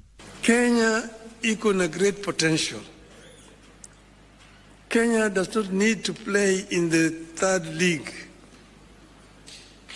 Vile amesemwambia nyinyi 1960 kulikuwa na nchi 3 ambazo zilikuwa katika the same state of economic development: Ghana, Kenya, and South Korea. What is it that the Koreans got right that the Kenyans got wrong? If you answer that question, then you're on the way to solving the Kenyan problem. Gusii leaders committed to working with the national government to achieve development. Na sisi kama jamii ya Gusii, na sisemi hivi kila mtu anajua kwamba mimi ndio msemaji rasmi wa jamii ya Gusii. Sisi tutafanya maendeleo kwa sababu lile lipo, Mheshimiwa Rais. Baada ya miaka hii miwili kuisha, watu watauliza, wewe Raila alikuwa katika serikali hiyo ya broad based. Vitu zimefanyika. Tuambie ni nini ulituletea kama chama cha ODM katika hiyo broad based. This is the second time the president is hosting Gusii leaders at State House within a month ahead of his impending tour to Gusii land. Gishoki Washira, Prime Edition.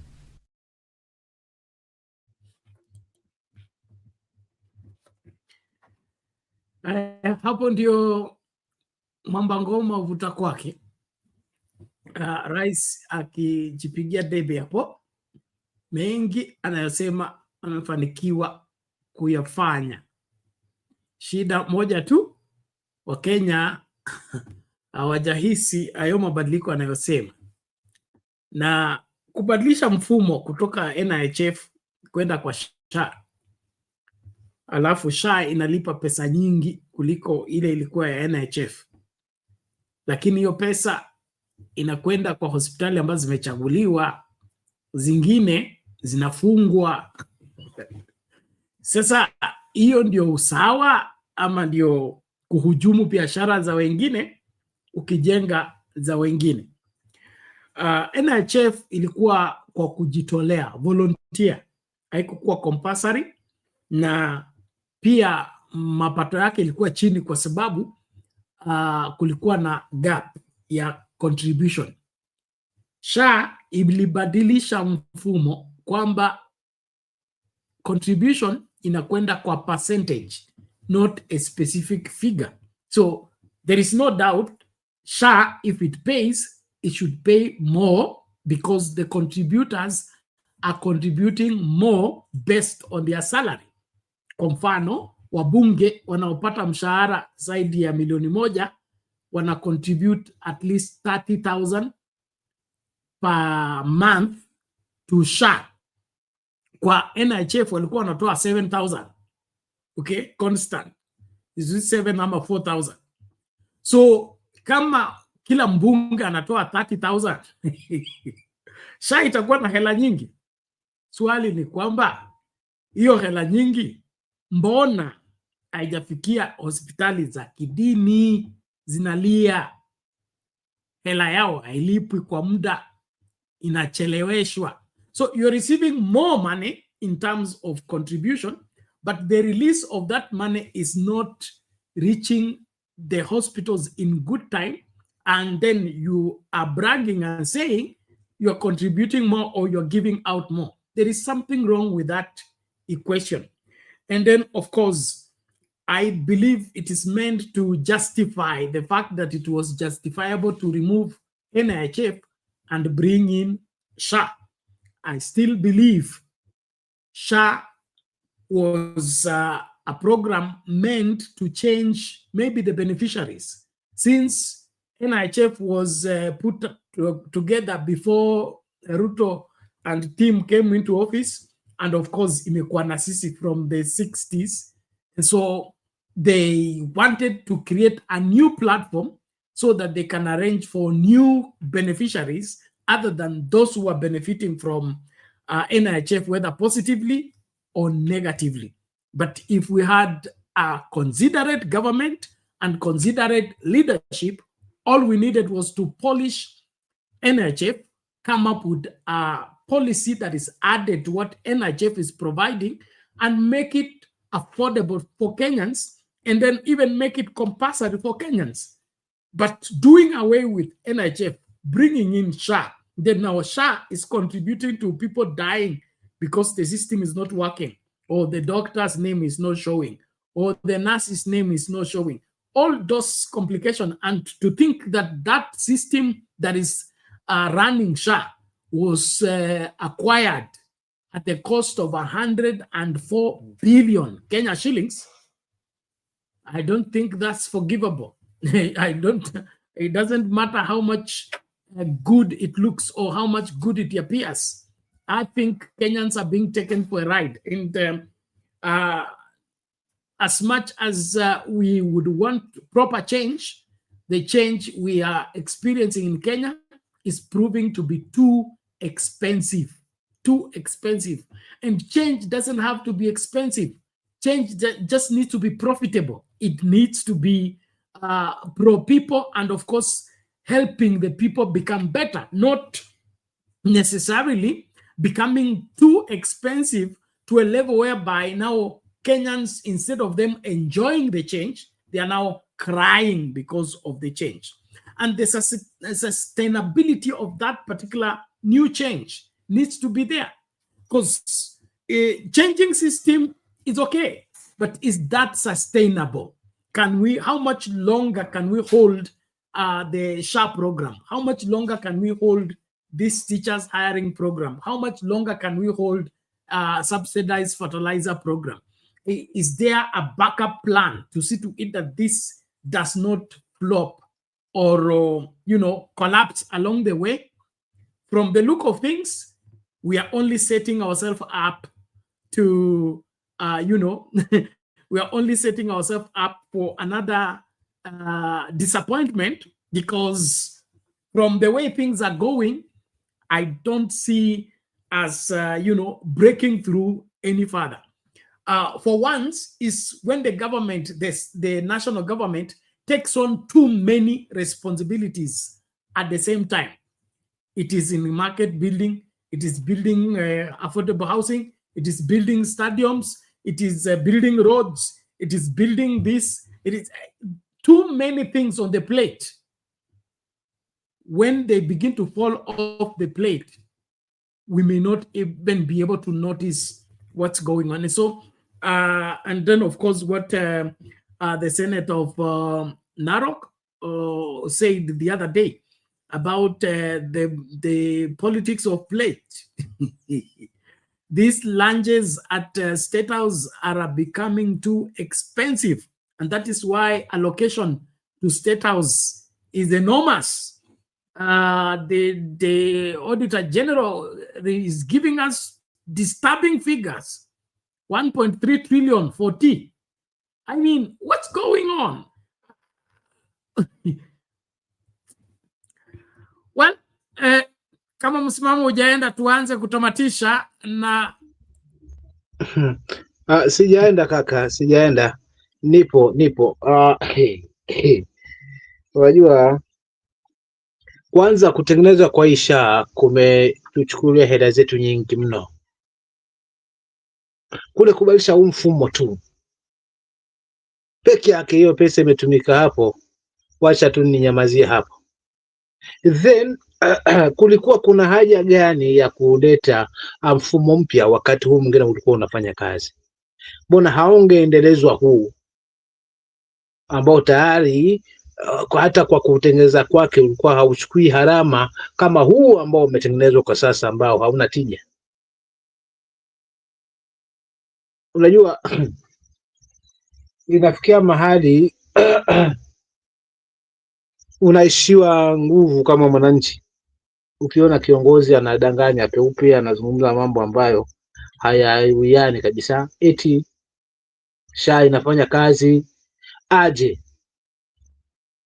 Mimi mwenyewe ni mtu ambaye nimeshuhudia. My wife amejifungulia mtoto hapa, mimi nikawa mkunga hapa nyumbani, kwa sababu ni niliganda mimi kukata SHA, na nilipokwenda nikaambiwa hapa hakuna huduma mpaka SHA. Nikasema haya, wacha nirudi kwa magoti huku maombi na wahubiri. Mke wangu akajifungua, nikawapelekea mtoto wakamhudumia. Kurudi kwa chanjo naambiwa bado mpaka SHA, utakata SHA baba ndo mtoto apate chanjo. Lakini kwa wale ambao nimewitness mimi mwenyewe wakienda haswa na wamekata haswa, mtu ameng'ang'ana kupiga ua, ameenda ameuza kuku, ameja kata SHA, ameka 500 yake, akishapelekwa hospitali ambayo ni ya sub county, akikakaa hapo anaandikiwa pressure mama iko juu, hapa ataondoka na 10,000. Akifika mbele pesa zinazidi kitambo, akimaliza hiyo harama mpaka akirudi hizo pesa so hakuna unafuu wowote, tusidanganyane. Na wengi wa mama wajazito wanakufia njiani kwa kukosa huduma. Mtu ameenda hospitali hajui SHA ni nini, kwanza hana hizo habari, na ameenda amepeleka kufuata huduma, akifika yuangaliwa mpaka mtu anapoteza uhai machoni. Nimeshuhudia visa kama hivyo.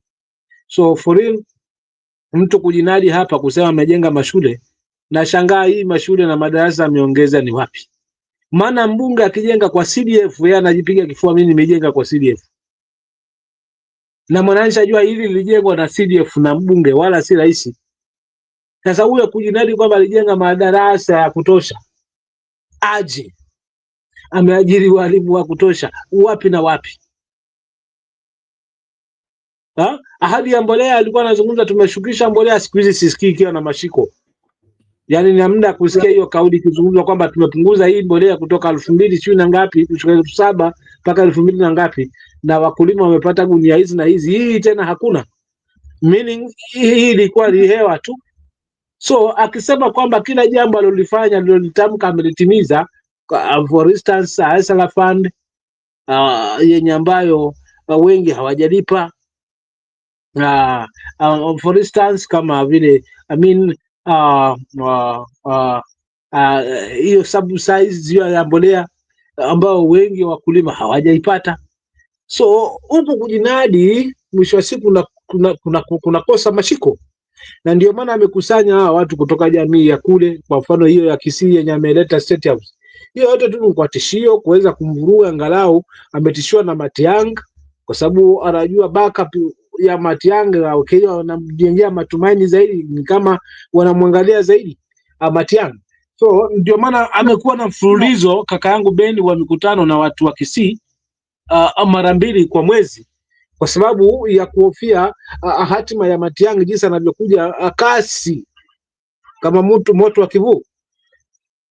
Arati naye kujiunga hapa na kustate na kuzungumza. Arati ni muoga, hajui hatima yake itakuwaje ya ugavana kule, kwa sababu usidhani kama ameweza kumshinda yule gavana aliyokuwepo upande huo. So Arati ni muoga, kimtazamo wangu Arati ni muoga, ndio maana amejiunga kule, na pia anatapatapa kuona kama akijiona na wao wakishinda huenda akaangaliwa baada kama ataweza kuangushwa kule. So akisema huyu ni king, ndio ni msemaji wa Gusii, mimi ninakatana, kwa sababu baadhi ya wengine wamegoma haswa kufika katika mkutano ule, ishara wazi kwamba Arati pia kiko motoni, hawezi kukusanya, ameshindwa kuweza kukusanya watu wake wote, mchezi wake, na kama 10 wamemkataa na wewe ni 20 na ngapi, hatima yake haijui itakuwaje. Wakimwamua kimimpeach ni wakatoa. So Arati huyu kuungana na hawa kwa State House pia ni kunionyesha kwamba yeye pia naye ana wasiwasi, ni mtapatapa, ni mfamaji. So kwa kweli Kenya hatutaongozwa katika hii hali hii, kimtazamo wangu, alafu tutegemee kwamba tuwe kama Singapore. Kenya inahitaji ukimya, vitendo vijionyeshe. Hivyo ndivyo tumezoea. Hata Moi pamoja na katiba mbovu aliyokuwa nayo, lakini pia alikuwa kama panya nauma na kupuliza. Kama ni watoto wa shule, maziwa ya Nyayo yapo. Nani atakataa kwenda shule kwenda kutafuta elimu? Sisi ndio tuliokula eti maziwa hayo ya Nyayo. So kumaanisha kwamba elimu ilikuwepo. Sisi ndio vizazi, wakati huo tunasimamishwa gari, unabeba hospitali mwanafunzi bure. Kulikuwa kuna hiyo roho ya utaifa despite na yote. Sasa si wakati huu ambapo katiba imemwelekeza kuliko so nitaachia pale kaka yangu, kwa sababu na mzee wetu Lala amefika hapa, lakini kwa kweli ni kizungumkuti kaka hiki cha hii taifa. Asante kaka Beni. Asante Msimamba, tunashukuru kwa hiyo, na umetoa points kali hapo. Kile ambacho kinaendelea, kuna ile hali ya vuta ni kuvute kati ya niko kwa broad based na broad based imenipatia nini, na alafu kuna hii ambayo unasukumwa kwa nyuma kwamba sisi kama jamii tunakwenda hivi, kwa hivyo ukisalia nyuma basi mambo yako yamekwisha. Na hiyo ndio siasa ambayo William Ruto anapenda, ile ya kung'oa misingi yako ili akuache umeelea hapo angani, alafu utakuwa na budi bali kufuata yeye, kwa sababu umeachwa katikati ya barabara, huwezi kurudi kule ulitoka. Safari kule unakokwenda kaka, shetani alishukishwa peke yake, lakini akasema mimi na imani hakika. Sasa kwa mfano huo jibu nalo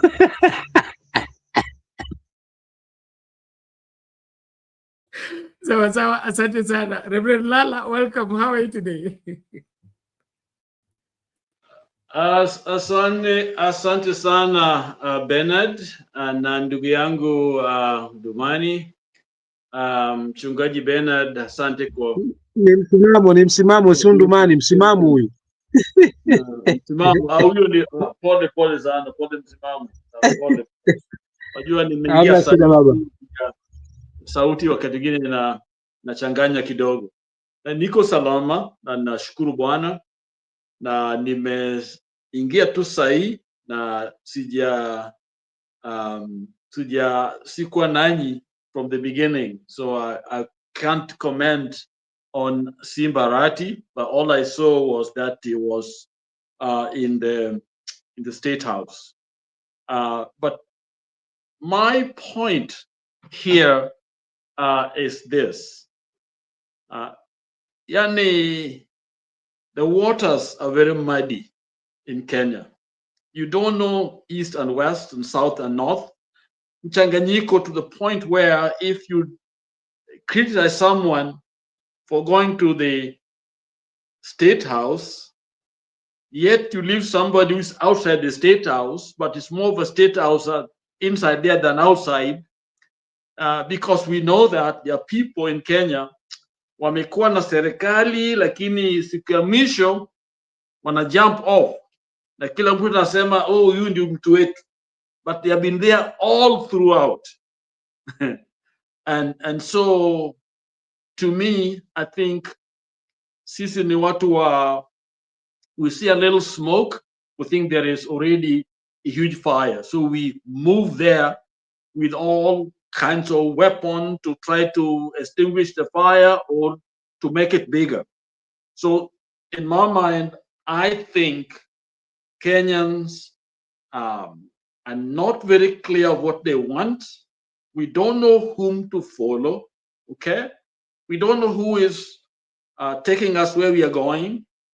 All we are waiting for is to see who is talking to who. Then all of a sudden, we are there with our weapons. You know, this is the bad guy. When actually the bad guy is very close to us, okay? The Anakula, you know, basically draining our economy. So I think it's time for us to step back and look at where we are. There are people who may be in or out of the State House, but they are not there, okay? They are there because they got to survive. For example, none of us will go and throw away the money because it came from the economy that's run by Ruto. We're still going to use that money. When there's a policeman, we still want that protection for that policeman, okay? Whatever it is, still we are within a system. The government is not for one group or the other, it's for all of us. There are some of us about tunanyanyaswa, lakini still our government. So I think Kenyans must see that we are all part of it, okay? And our constitution says that. So the key thing is this: who who will be in or outside and represent us and stand on facts and truth and help us see where we are going. That's the key issue. So right now, I can't tell if my cousin was very high senior in the government and he happened to be secretary of PS, whatever, to quit. Why would he? But this government, you're paying taxes over there.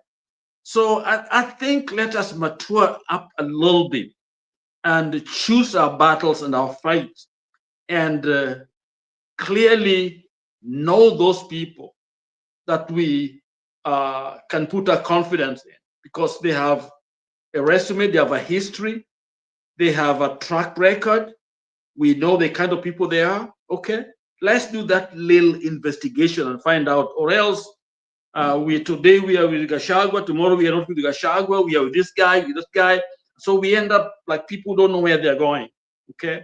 I think where we are going is that person who has a clear vision and not what they put together today, but how have they been living their lives? What is this money going out there to mobilize us? Where did it come from? Okay, because the money that is being used, whether in or outside the government, where it comes from is important. Okay, so it is bigger than Ruto. Okay, Ruto is not the only mistake we make is we just look at Ruto alone and then leave out the real problem. Ruto will be gone and somebody gets in there doing the same thing, not even worse. I was reading today, they're talking of they want Kidero back in Nairobi, whatever, you know, because we get swayed by an individual and we don't teach structures they represent. Stealing is going on, whether they are part of that, we don't even think about that. All we know is this guy must go. Until we forget about thieves are there, the loopholes are there. National and international, these are people that are there to drain our system. So it is upon all of us as Kenyans to know what we want and go for what we want, okay? And that way, we will knock out all these guys that are there as waiting for, you know, there's some people who are just on the outside, they're waiting for where the wind is blowing, okay? Now, Kenyans are very good at that. So leaders are very good at that. And it's so sad that we, wananchi, we have been, coerced, we have been co-opted into that kind of thinking. So to me, whether Arati went to the State House, I've not read anything about it, or out to the State House. The question is, who is Arati? Okay? If he has stolen, what has he stolen? If you're talking to somebody, what's really going on here? Let us be a little bit detailed, not just throwing the baby in the bathwater out there. So that's what I would say in the beginning. So I don't know what happened. Maybe you guys can educate me. I don't know. I've not been reading a lot about Kenya because we are having the same issues here in the US. A young man has been killed. Okay, and this young man is sad. Condolences to the family. On the other hand, he stood for what I would call something that was not right. Okay, but a life lost is sad. Okay, but he was a racist. He was part of the white supremacy. Anti-black. It was very, very clear. And we have a president who should have come up with a very, is a consoler in chief, but he came up with a very sad statement, which is actually tearing a community apart. And when I look at the American scene and Kenyan scene, there's a lot of similarities, okay, that we see here in a bad way, which is really not good. So my mind has been focused on this side more than our side, but I can even see you guys talking about this situation. We still don't know exactly what's going on with the investigation, and we pray that this will be contained, because as someone who lives here, this is basically a call for a race war, a culture war. We're really in a bad shape, but this is really can collapse the country, because this young man was revered by a big chunk of people, okay? Those who are separatists want the black race to go back to where they were, controlling everything else. And then the culture of political, assassination and killing would trigger both sides, and this society will definitely collapse very, very quickly, okay? US can collapse very, very quickly. So you're pray for us that God will help us to de-escalate the kind of emotions and feelings that are going on right now, okay? Because it is very tense. So that's where we are. So we ask everyone out there to help us, okay? Back to you, Bernard. Thank you, Lala. We appreciate that, and our prayers with you guys, and the inevitable changes that are taking place so fast. So let me just bring you up to speed about what was transpiring in State House. Last week, William Ruto made a delegation from Gusii land, that is the Kisii people. Sorry? You're able to get it? Hello? Are you able to get me? Hello? Lala, tunakupata. Nakupata Bernard, nampata Lala, sio kwa nini hatupati. Okay, so wacha tu julishe mtaarifu yale ambayo yalijiri. So William Ruto alipata delegation kutoka Kisii, lakini wabunge na viongozi wa kisiasa hawakuwemo. They were not there in the last delegation. So this time, I think he was able to persuade Raila Odinga, and Raila Odinga was able to convince Kina Arati and the other members of parliament to join that particular delegation and go to State House. And this is in preparation of his planned visit to Kisii land. And I think the reason he's meeting delegations after delegation from Kisii is because he's trying to diffuse maybe the protest by the Kisii now that the Kisii people are now throwing their weight behind the Matiang'i candidature. And so I believe he's trying to make sure that by the time he goes to Kisii, he will not find hostility, or rather that hostility may have, been contained by getting these leaders to go and convince the masses that rais akikuja tumpokee hata kama hatumwamini. Lakini hiyo ndio imekuwa siasa yetu. Wakati watu wamekasirika ama wameamua kwamba hawataki hii serikali tena, serikali itaanza kutumia njia mbadala za kuwarai watu ama kuwapumbaza watu ili waendelee kukubali, kwa sababu ukiangalia narrative ambayo inatengenezwa saa hii ni kwamba hakuna mtu anaweza kushinda William Ruto kwa uchaguzi. Hakuna mtu ambaye ana akili sana kushinda Ruto. Hakuna mtu ambaye ana uwezo sana kushinda Ruto katika nchi hii. Na hiyo ndio dhana ambayo unaona hata inakuwa pushed na mainstream media. Look at the way they are reporting, the way they are talking. Unaona kuna ile hali ya kuwa kuna msukumo chini kwa chini wa kuonyesha kwamba Wakenya hawana option. Hii maneno ya 2027 ishaisha na kuna yeyote ambaye anaweza kumshinda William Ruto. Na kwangu mimi sipingi ile hali ya kusema kwamba sipingi kwamba William Ruto ni mwanasiasa na anajua kupanga siasa zake. Lakini ile hali ya wewe kukubali kushindwa hata kabla ngoma ianze, hapo ndio mimi sikubali kabisa. Kama ana uwezo wa kushinda Wakenya kwa kura, tukutane kwa debe.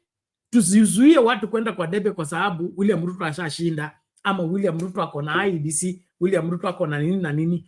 Hiyo ndio njia mojawapo ya kufanya katiba yetu kuwa ni karatasi tu, haina meno ya kuuma na haina ile hali ya kushinikiza na kusababisha watu walainike. And that is the unmaking that we've been exposed to, that we need to stand against. Let the constitution work. Let's let the rule of law work. William Ruto can take the second term, but after winning an election.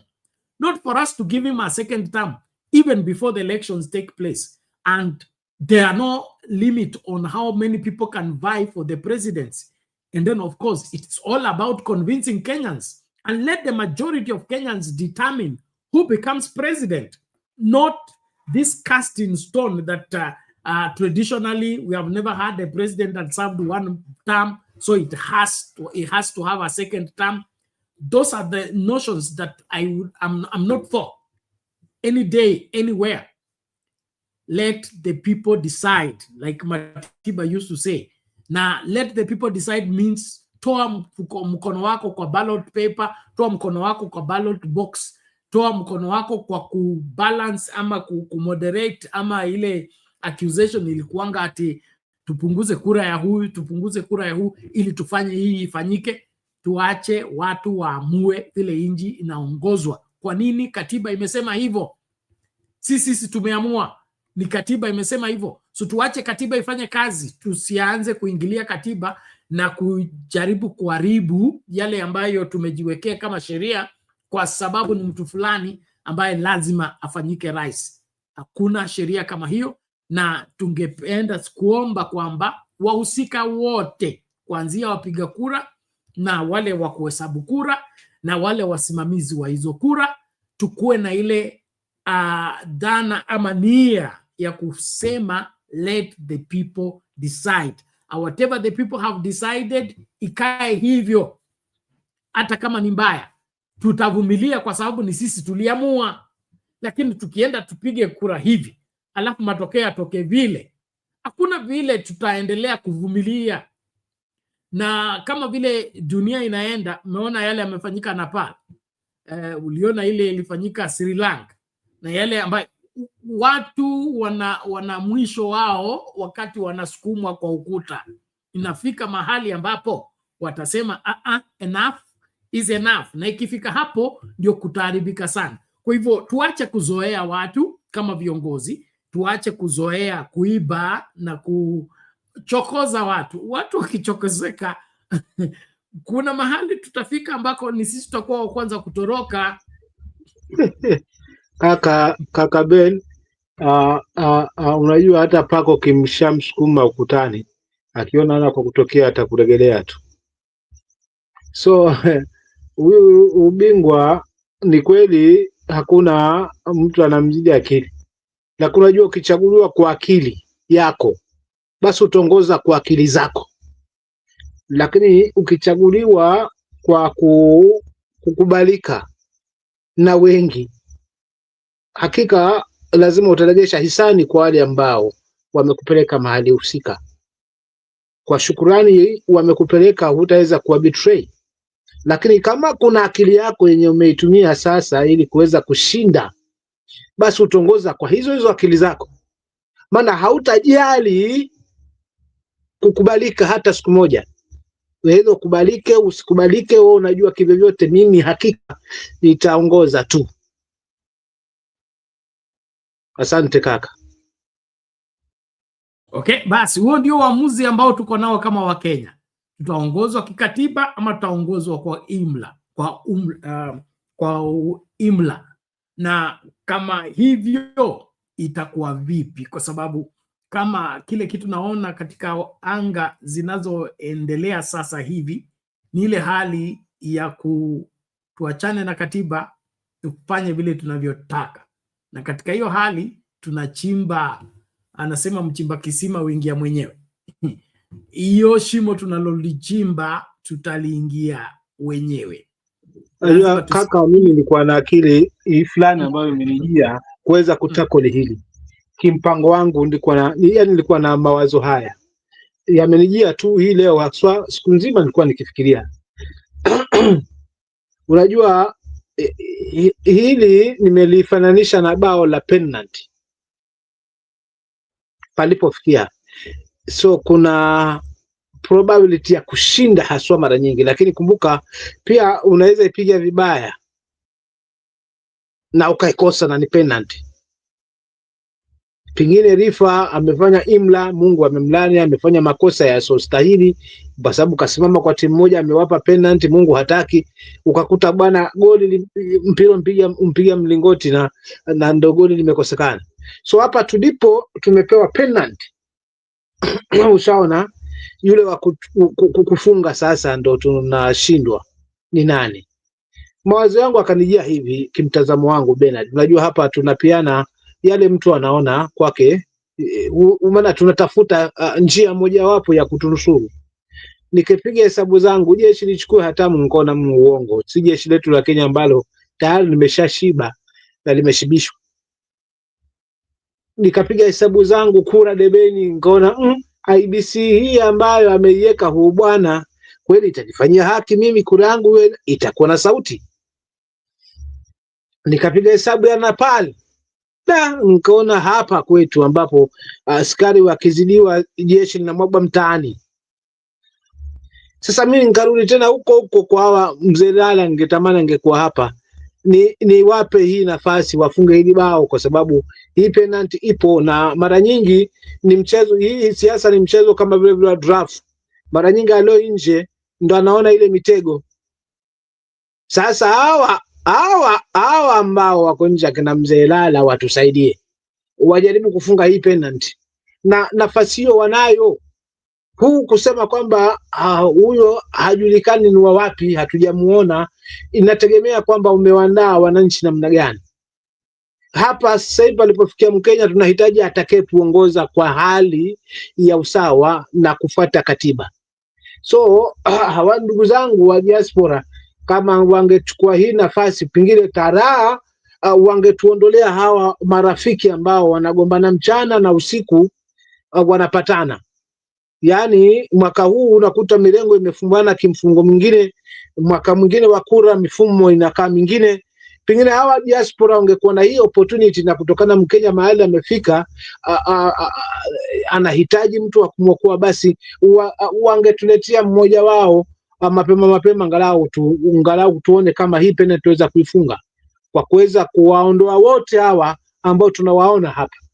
Yaani wote ambao wako hapa, huu aje na yake haswa ya kuweza kuunganisha kweli taifa na pia kuweza kufuata katiba. kisawasawa. Mimi nikaona hii racket ni waregeshee wa diaspora, watuletee mmoja wao, lakini awe na track record ambayo ina usawasawa. Mimi nikasimamia pale kimtazamo wangu. Asante sana, wazo zuri kweli, na labda nilete hapo andiko la Biblia. Wanasema mtoto akakaa kule pembeni jangwani mpaka wakati wake wa kuonekana ulipofika. Wewe naona unapenda kandanda kutokana na mifano yako. Kuna ile mchezo ulikuwa unacheza shule wakati mmeenda kucheza na mnajua timu ile mnaenda kucheza nayo iko na nguvu kuliko yenu, ama iko na ile mshambulizi matata ambaye akipata mwanya tu basi mmelala. So tukienda kucheza tunaambiwa huyo ndio mnaangalia, na kama tumefika ile kipindi cha lala salama na kufa na kupona, waambia huyo tafuta mguu wake sababu huyo akilala basi sisi tumefanya nini? Tumepita. So kwangu mimi ni mapema sana ni mapema sana kuleta yule ambaye tutamtegemea kwa sababu watamkata miguu. Lakini sasa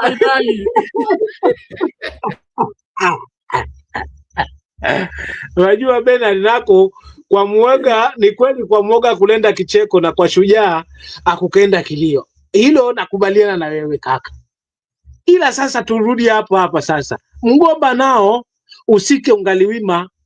Mgomba usike ungaliwima. Ukiwacha ukianguka, ukumbuke hata hiyo ndizi bado nchanga, utakosa. Mgomba wenyewe nao utakosa. Kwa maana nini nazungumza hivyo? Nasema ndio bado mapema, sawa. Lakini sasa tukumbuke likupigialo limekufunza. Likupigialo limekufunza. Hii mikutano tusidharau. Hii mikutano tusidharau hii. Hapa ndipo kwenye chimbuko hapa la kuchanganyikiwa. Unaona? Na palipofikia mtu anatumia vyovyote vile ili bora tu achafue. So kikubwa zaidi ni hela. Hela sasa aanze kutembea tu taratibu.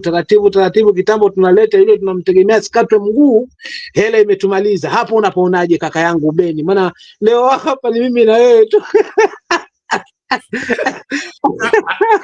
Hapo kuna point, lakini kuna ile tunaita katika inaitwa nini katika maeneo yetu ya kuhubiri. Kuna kuanga na ile the aura of a visiting preacher. Okay? Kuna ile hali ambayo washirika wamemzoea mchungaji, hata aseme leo hii kutanyesha, asema huyo tumesikia kutosha. Lakini akija mhubiri mgeni asema inua mikono, wote wameinua. Wanamwamini mgeni kuliko ile mwenyeji.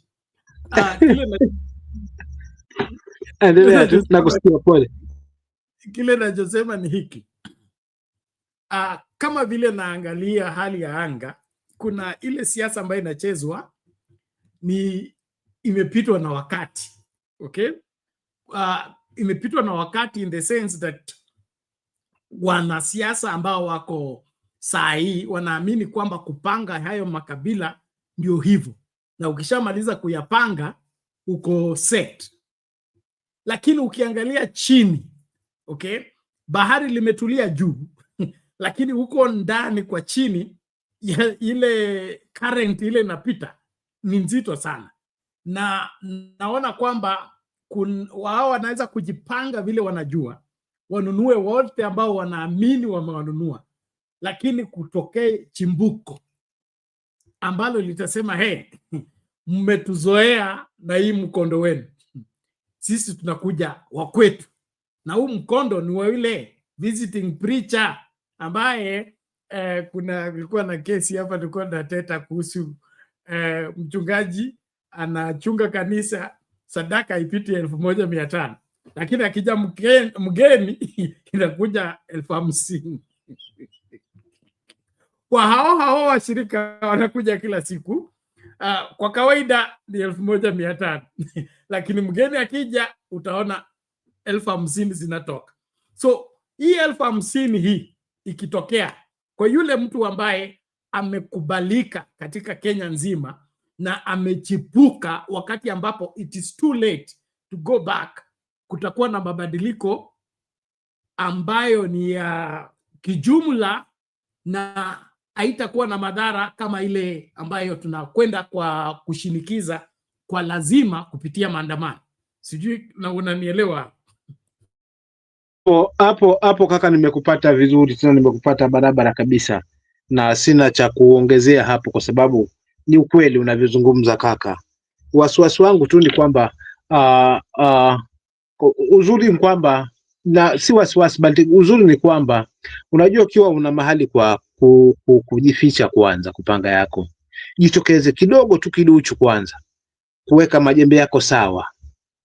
Members ni muhimu, recruitment ni muhimu, ushaona, chama pia kutambulika ni muhimu.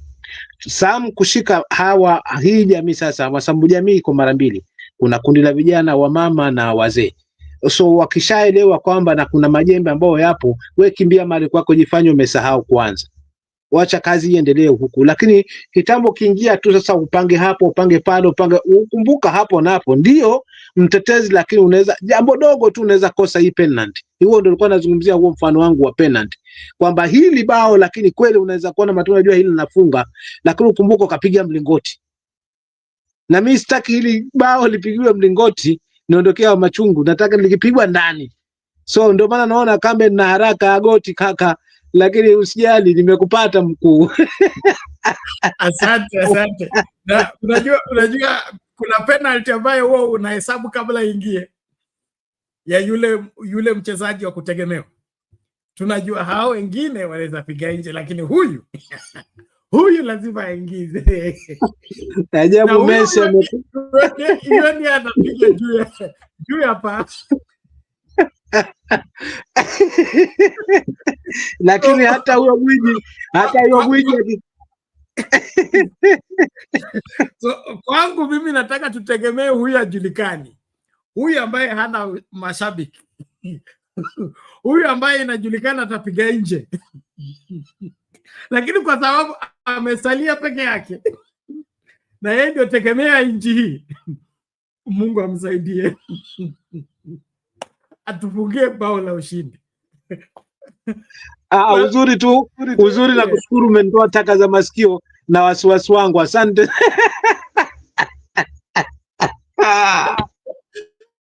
It is well, sir. Now, nataka tutamatishie na story ya sheria mpya za bodaboda. Serikali yetu haiishi kutengeneza sheria na kubadilisha mambo badala ya kushughulikia uhalifu.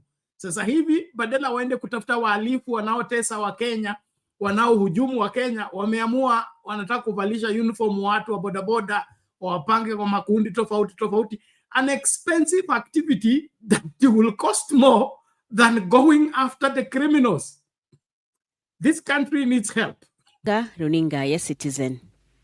Sasa tuangazie taarifa inayofungamana na wale waendeshaji nduthi. Serikali ya bodaboda nchini sasa itakuwa inadhibitiwa na sheria kali, ikiwemo usajili mpya unaonyesha maeneo maalum ya vituo pamoja na sare za rangi tofauti kulingana na maeneo wanayohudumu. Hatua hizi zinalenga kukabiliana na kuongezeka kwa visa vya uhalifu na uteketezaji wa magari ya watu binafsi na wanabodaboda. Kila kituo na pia kitahitajika kuwa na mwenyekiti ambaye atawajibika na kukamatwa kwa tukio lililotokea eneo hilo husika kwa wanabodaboda wake. Willy Lusige sasa anaarifu. Siku chache baada ya wingi wa visa vya wanabodaboda kuchukua sheria mikononi mwao na kuteketeza magari ya watu, hususan ajali zinapotokea pamoja na kuhusishwa na visa vya kihalifu, serikali imeamua kupata suluhu la kudumu. There's no solidarity in the application of law. Law cuts to one individual. Bodaboda moja huyu ndiye amegongo. Why are we coming in solidarity? Do you want all to face law in solidarity? Law is an individual. Sasa lazima wawe kwenye kundi lililosajiliwa na wawe na mwenyekiti wa kituo chao cha kuhudumu. Pia watapewa usajili mpya kando na ule wa nambari za NTSA unaoonyesha wanapofanya kazi kuanzia kaunti ndogo hadi kituo cha abiria. Registration inaanza. Now we'll start by mapping out the stages. After that, we'll roll out the registration. Make sure you are registered. If you will not be registered, my friend, pack your things and leave the boda sector. Kama gari itachomwa area yako, na nyinyi ndio watu wenye wanasimamia area, kutakuwa na crackdown ya kushika each and everyone mwenye yako hapo, ndio mtutolee nani wamechoma hiyo gari. Waendesha bodaboda kutoka kila kaunti ndogo pia watatakiwa kuwa na sare za rangi maalum ili kuwatofautisha na wahudumu wa maeneo mengine kote nchini. Isiwe kwamba hii stage iko na color blue, umeenda stage nyingine tena iko na color blue, so that you cannot be able to know hii color blue ni stage nyingine ama hii ni stage nyingine. Ila kabla ya kupata usajili huo, watatakiwa kwanza kuwa na leseni ya kuendesha bodaboda na cheti cha tabia njema pamoja na mahitaji mengine ikiwemo bima na kofia 2. Paka uwe na certificate of good conduct. Ndio uwe utofautishwe na goods. Nao wanabodaboda wanalalamika kwamba hawajakuwa wakipata haki, hususan baada ya kugongwa kwenye ajali au kukamatwa na polisi. So the legal mind is here to stand with the boda rider, also support them through the court battles. We have someone here who can come and support you to make sure that you get this justice. Mseto huu wa sheria mpya ambazo serikali imeweza kuanzisha inasema ina imani kwamba itaweza kudhibiti kitengo cha wanabodaboda ambacho katika siku za hivi karibuni kimeweza kuhusishwa na visa vya kiuhalifu. Willy Lusige.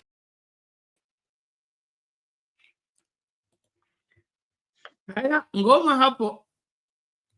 Uhalifu unasababisha mabadiliko sehemu zote.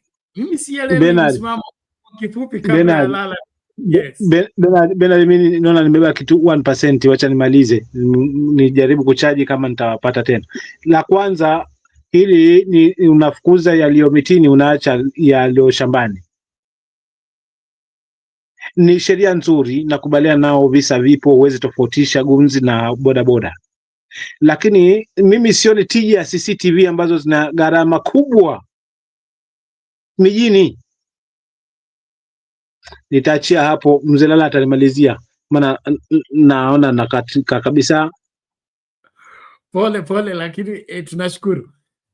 Reverend Lala, I hope you got the story.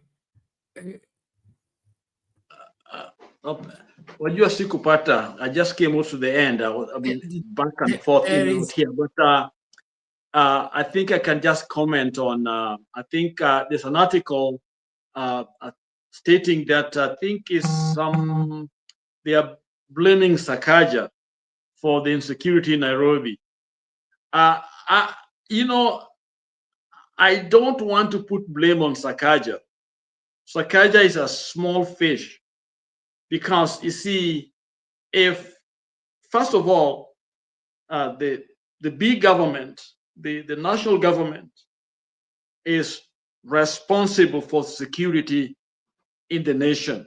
Okay, so Sakaja, yes, it can be blamed, but I think if we don't tie him to the larger system, then we are failing, because it doesn't matter how good Sakaja is or bad, you know, he may have little to do with the security in that place, except for the fact that he's a corrupt man in some ways. People don't believe him, lack of trust, which of course is part of the problem. So the problem is complicated by the fact that he himself is not credited, you know, is not free of blame, okay, and is part of the larger system. So to me, I think even if you move Sakaja out right now, you bring anyone else, I don't think security will change much. It might change for certain period of time, or people may look at life differently. But as long as we have the big government, that system that people don't trust, so trust is broken on every level. So I think we have a problem in the nation. We have a big problem. So yes, Sakaja is this is his county. and is the one responsible. But let us also be fair to who is responsible for what. And at the end of the day, the whole system must to go, both sides, the big and the small, all of them need to be out of place, or they got to work together to give us some semblance of peace at this moment. So-called whatever government we have, let them do what wananchi can say, oh, this one, they didn't do well, but this one, they're done well, because they have the instrument of power. They have what it is, to take to create a healthy environment. And we as wananchi, we are there to help too, okay? So it's a case where we are caught in it, okay? We are part of it. We are in the government. We are in Kenya. We are still responsible for the nation. So all of us, those of us anti-government, for government, we are all in this together, because we can't be a situation where one part, after maybe this government is gone, all we do is replace this government with same people who had got no clue what the government is. Then the other people start doing the same thing. So it's tit for tat, back and forth, and we never see development. I think we got to hold these people responsible, and especially those who are mandated to provide those services, okay, that we require as wananchi. They must, and if they don't, we have to call them out. And so when we are calling Sakaja out, let's call who is the security guy in the nation, call his name out. Let's call every corrupt person. So I think the job is even bigger for us who are, standing for what we believe is right. We have a lot to do. We have a lot to do, to pray, to go out and shame these people. We got a lot to do. But if we start blaming someone for everything the other person is doing, then we get it wrong. Okay, so Sakaja should be focus on what he's supposed to be doing, call him out. If he's corrupt, he has to be called out. If he's not doing things right, he should be called out. Okay, but at the same time, we can't hold him responsible for something outside of his mandate. Okay, and that's one of the issues that I think I see a lot happening, in the country sometimes, because we are angry, so everything we threw the baby in the bathwater. Okay, so but we are supposed to be more intelligent, a little bit more, so that we don't allow ourselves to be used by. Because all I need to do is to go and create a fire somewhere in Nairobi, then I say Sakaja did it when I'm the one who has done it. Okay, so that's what I think. Back to you, Bernard. Yeah, thank you, Lala. I get your point, and it's loud and clear.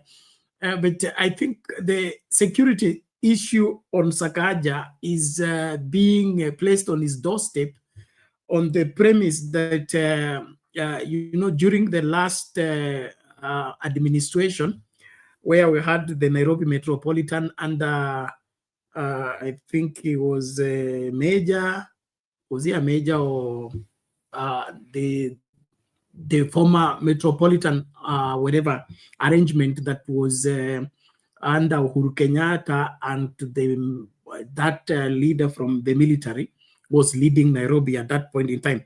They established, one of the things was the putting CCTV cameras, especially on the highways and everywhere within Nairobi. And Sakaja is being blamed that, the situation we have had, the recent murder of both the Honorable Were and now the lawyer who was shot last Thursday. The trail of this movement and the abductors is not able to be fitted together because some of those CCTV cameras were not working and are not working. So him being the governor and the CCTV is under the Nairobi County, Why would he be sitting pretty in the office knowing that the CCTV that are supposed to help into guarding the criminal activities within the county are not working? So that's where the blame is apportioned to him, being in charge of the county, and the CCTV camera system within the county is under his docket. They are not working. The DCI needs to use in tracing, how did the criminals follow after this person, shoot this person, only to check the CCTV system. They find that in a particular corner, the camera was not working. Even this one was not working. So to piece those things together becomes a problem if they are relying on the technology to ensure that they are able to trail and be able to trace the people that committed those crimes. So the blame on security is not the Sakaja to command the police or apportion duties to the police. It is for Sakaja to help the police by providing footage. You are the custodian of footage. You are the custodian of how activities are running in the county. Now that a crime has been committed, how do we provide, how can we get the footage so that we are able to put together a case against this individual? Then the footage is not there. Why? The camera was not working. Why was the camera not working and not fixed in good time? Okay, then let me say something, but let me borrow from this side, the US side. Okay, for Kenyans who know who I am, I do some work for American Red Cross. I'm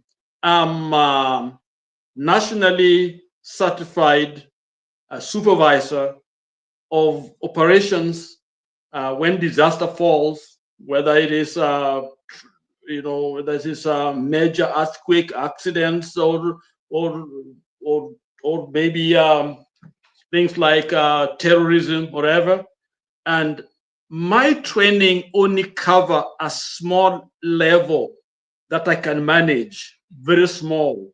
When disaster is a little bigger than that, or there's a crime involved, then the national level from the state, my operation from the state now takes a different perspective. The national federal government comes in and takes over. So whatever I'm doing, I hand it over to them.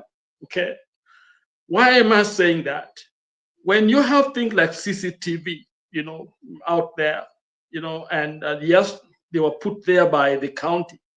Okay. When a situation comes where there's a crime scene, things have happened, people have been killed, automatically the national side comes in and they take over so that people like Sakaja and others can be criminally, for example, if it's not working, why is it not working? Because it doesn't belong to Sakaja. Those whatever CCTVs belong to the nation. Okay. Yes, they put them there by whose money? It's our money, taxpayers' money.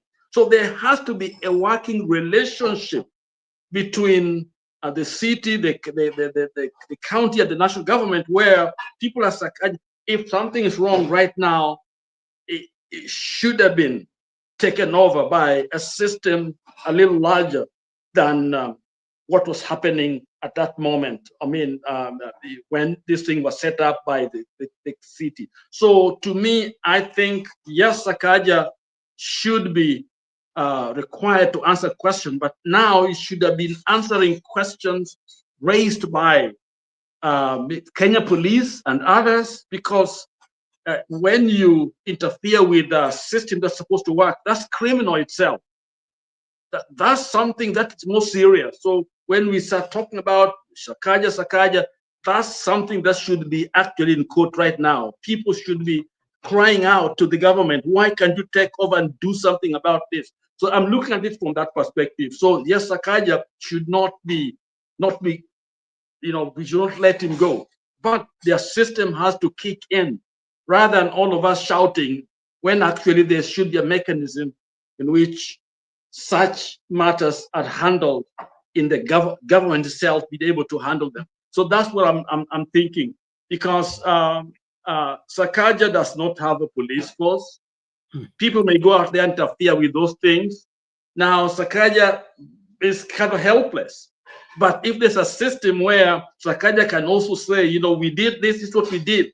Somebody is there to make sure that the law and order systems are working. And if they are not working, there's a way to solve a problem. Right now, it is broken.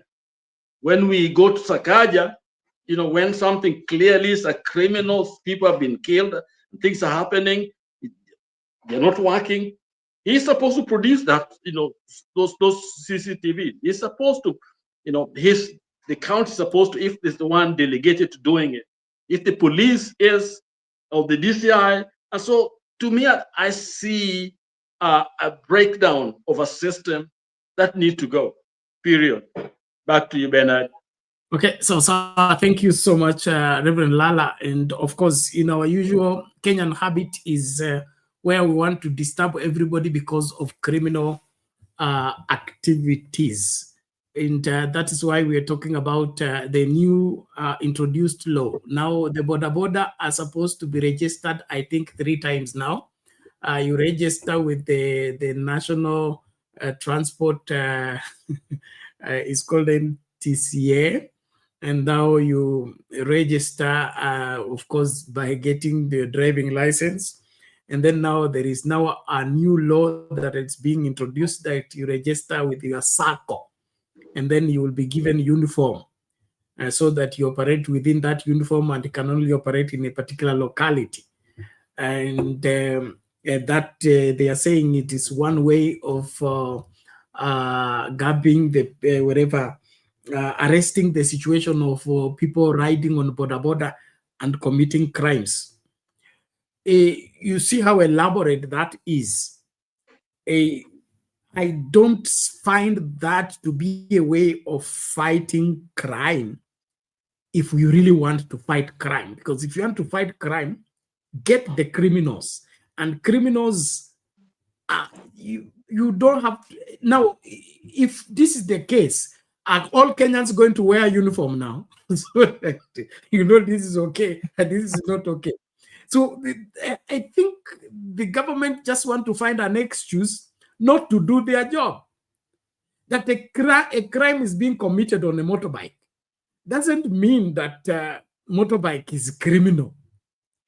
If this the case, we may end up having people shot simply because they are wearing red and they are driving in the blue section. So I tend to feel that we, as especially government operatives, we just want to waste time and waste resources other than address the real thing. It's the same thing we are talking about. NIHF had people, President Ruto claimed that were looting, okay? So he changed to SHA so that he can stop the looting. But now we have more looting in SHA than there was in NHF. So the real issue was not the system. The real issue was get the people who are looting and get them prosecuted, get them punished, other than you overhauling the whole system only for you to end up with the same evil inside the new system. So in my opinion, we are good at evading responsibility in the pretext that we want to tighten the situation. I don't know how you feel on that in 1 minute because we must call it a day. Sorry, Lala has been thrown out. Well, ladies and gentlemen, we must call it a day, but I believe you're following what we are discussing. I don't think we need to change and overhaul and disturb everybody simply because we have a few elements that are causing problems. I'm not defending hooliganism or any form of mob justice against wherever innocent Kenyans. I am not in any way supporting that. But overhauling the whole system simply because we have a few elements, it is laxity. And then, of course, what Lala was talking about, Sakaja and the CCTV.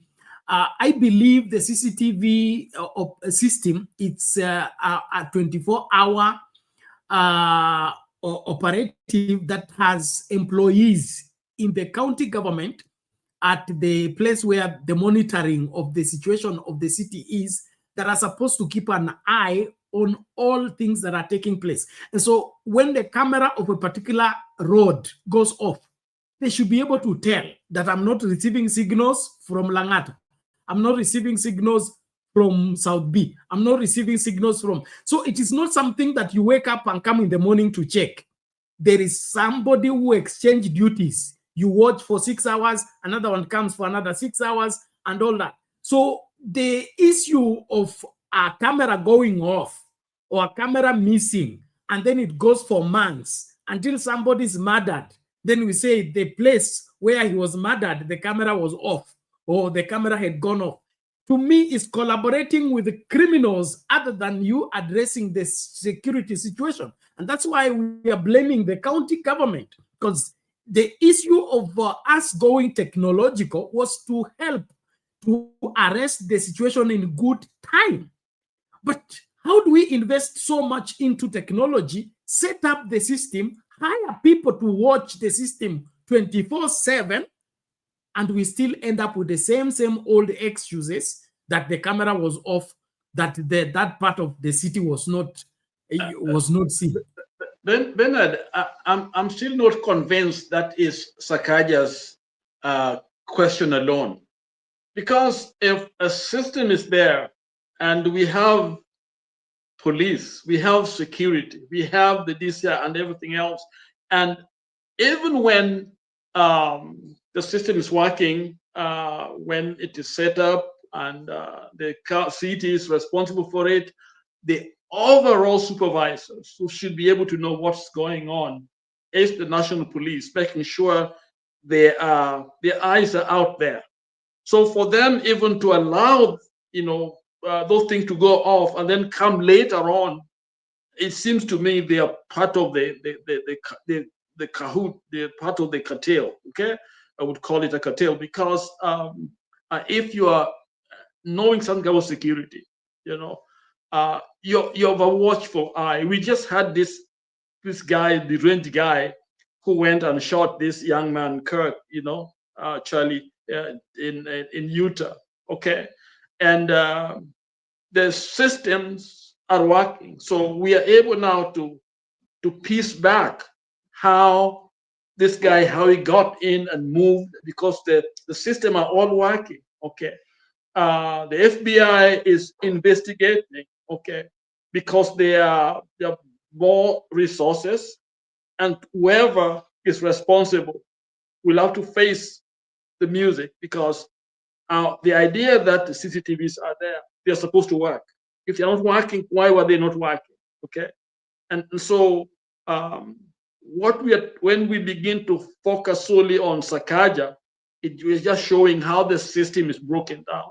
Sakaja should be, yes, we can focus on him, but there should be even a greater focus on him from the police, or the system, that investigative system, or DCI and others, so that it should not, just put things there to lie to us. Because when you put a system that's not working, that is fraud, almost like you're lying to Kenyans they don't have. Okay, and the question is, where was the police in all these things? So there are a lot of people to answer questions here. So Sakaja is a political leader up there, and he should also be investigating himself. How did this thing happen? He should be actually firing people. So the two levels should be working on these matters: the national government and the county government, both of them working together. When you see a press, briefing in the U.S., you hear the ATF, which is those responsible for tobacco and guns, investigating. You see the Secret Service sometimes investigating. You see FBI is in there, the sheriff department is there, the police department is in there. There are 4 different bodies looking at that one issue. In Kenya, I don't know. We look to DCI alone. No, the county should be, the police should be doing it. And if with the old system, the police should be doing it and AP should be doing it, okay? Because they're all responsible for security of the nation. So some things are not working. I don't know why they are not working. When we borrowed, from this system here that I know does work, and we have the technology, we have the knowledge, we do benchmarking, we come here and see how it works, but when we come over there, nothing is working. So this corruption, this nepotism and all whatever's going on is criminal, really. It is criminal. There's no excuse for it in this modern age. Back to you, Bernard. Okay, thank you. Thank you so much. That's clear enough. Ladies and gentlemen, we all have a responsibility to play in safeguarding our country, and then, of course, ensuring that what is required to help this country move forward is, we all get engaged in the same. And agree with Lala, the security situation is not solely the responsibility of the county government, neither is it solely the responsibility of the national government. We are all have a part in it, and then of course we are also interdependent, and that is why everybody must play their role, understanding that there is somebody depending on what I am making to make theirs work. And so as we look around, let's be responsible. Let's be responsible as Kenyans. I watched a video yesterday of a guy was driving. Then he found this old lady who was carrying something heavy on her shoulder, and then she tried to jump over a trench, then fell in the trench, and the heavy sack she was carrying fell on her back of her head. So her head is hanging inside the trench, and her feet is suspended on the road. And so this guy stops by, comes to rescue her from the trench, removes the heavy weight, helps her up, and then she was climbing, going towards her house, which was, up there, but the trench between the stairs to her house and as she crosses the road was bad. So what did this guy do? After he helped her go to her house, take the heavy weight, whatever the heavy parcel she was carrying to the house, he comes back, inconveniences himself, pulls his car over, then picks stones, heavy stones, to come and cover that place that this old lady was not able to jump over. And, takes almost an hour just carrying he lays the big stones, then lays the small stones, and then, almost cements the place to make it smooth, so that if this mama will go to the market again, she will not be able to fall into that. So as responsible citizens, let's not see something going wrong and then we say, hiyo ni kazi ya serikali. Let us be responsible enough that we make Nairobi work. Let's make our environment work by solving the small things that are coming up. If there's a pothole that is developing right outside your house, what can you do? Can you mobilize the neighbors? Let's fix this. If the lights in your estate are going off, can you sensitize your fellow neighbors? We should have light in this place. The insecurity, if this place is dark, there will be bad people waiting there for people who are coming from work late. So let's take the security situation in our neighborhood as our responsibility, and not just something to blame the government for, or county or national government there about. And so as we bring the curtains down to the discussion, we want to discuss the situation of the education. I think we'll do that in tomorrow's show.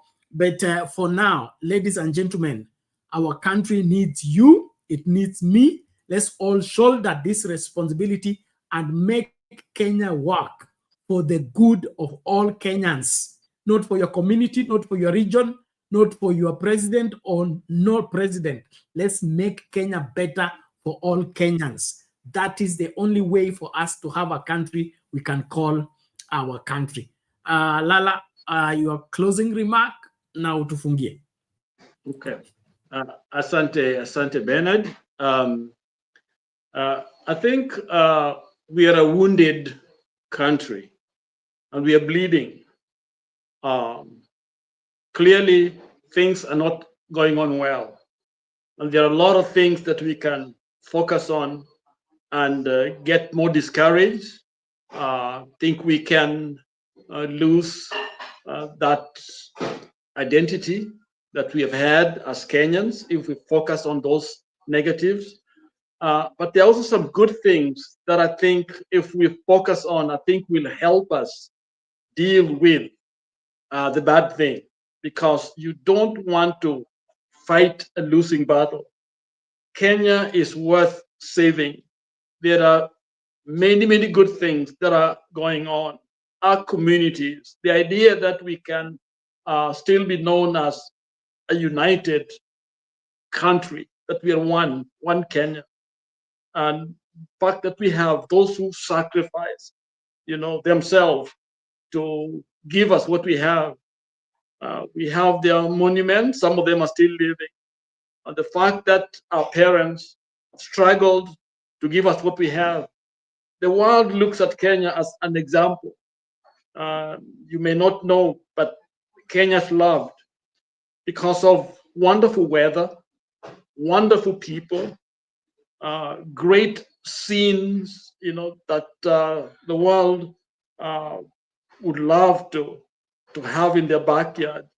People would like to have and even come to see in Kenya. So we have a lot going for us. And how do we protect that? We protect that by, first of all, standing for what is good, what is helpful, whatsoever things are true, honest, as the Bible tells us. Think on these things. Let's think on those good things that we have and encourage them. Sakaja is not my choice to be a leader, okay? But some of you, most of you voted for him. He happens now to be a leader. What do we do as citizens? Number one, we must hold him accountable for the job description we gave him. Let us focus on that job. If he's doing something good, let's say good. But if there are bad things, we can't ignore. We gotta say them, okay? And also let us focus on what the role of a national government is, because I think the breakdown comes from there. Sakaja's a result of that national government, okay? So if we let them loose, then we focus on the small person down here, then nothing will happen. But we as Kenyans, let's love justice, peace, let's encourage togetherness. Above all, standing on truth and facts. Before you go out because somebody has called you to shout because it's from your tribe, or there are some ideas that you think are great, please think about the big picture. Think about if that person, if you couldn't vote for him or her 5 years ago, 10 years ago, or if you voted for that person 10 years ago, what did you vote for? Why were you voting for that person? If the answer is selfish, consideration, self-centeredness, if they're giving bribes and they are employing their only tribe in their jobs, and now they're telling you they are changed, please question them. Time has come for us to develop, and development will come if you and me will stand for truth and stand and say no to the wrong. That is the only way we're going to get out of where we are. So as we end today, let us pray for Kenya. Let us stand for truth. Let us encourage those who are doing good jobs. You may not like them, but hold them to the task they're doing. And if they're done well, say you've done well. Let's not just be blinded by our hate of somebody and we forget that which is good, that which is helpful to the nation. Thank you, Bernard. You're a good man. And all of you in the back, behind the scene, God bless you. And thank you and good evening. It's good morning in Kenya to all of you. Thanks, Bernard. God bless you, sir. Thank you so much. Let's link up again in the next show, ladies and gentlemen. Keep it at Sound Candid Talk. Ensure that you're part and parcel of what makes things happen. Share the link and get more people to learn from the conversation of Kenyans that are concerned about their country and want the best of this country. God bless you. See you when you see me.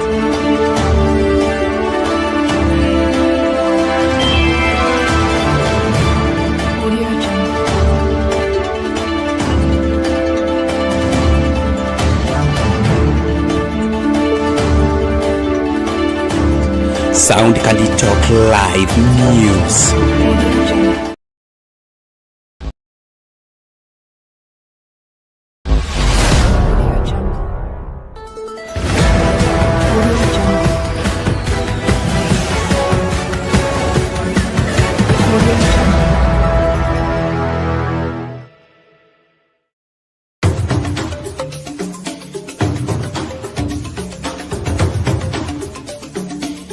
Tunazunguka kote kote mchana kutwa kukuletea taarifa na matokeo ya habari kutoka pembe zote za ulimwengu. Jioni tunaweka mduara wa kujadili taarifa zizo hizo kwa mapana na marefu. Ungana nasi kila siku ya wiki kwenye matukio ya siku saa 2 jioni kwenye Sound Candid Talk. Matukio ya siku, makao makuu ya habari kuu ya siku.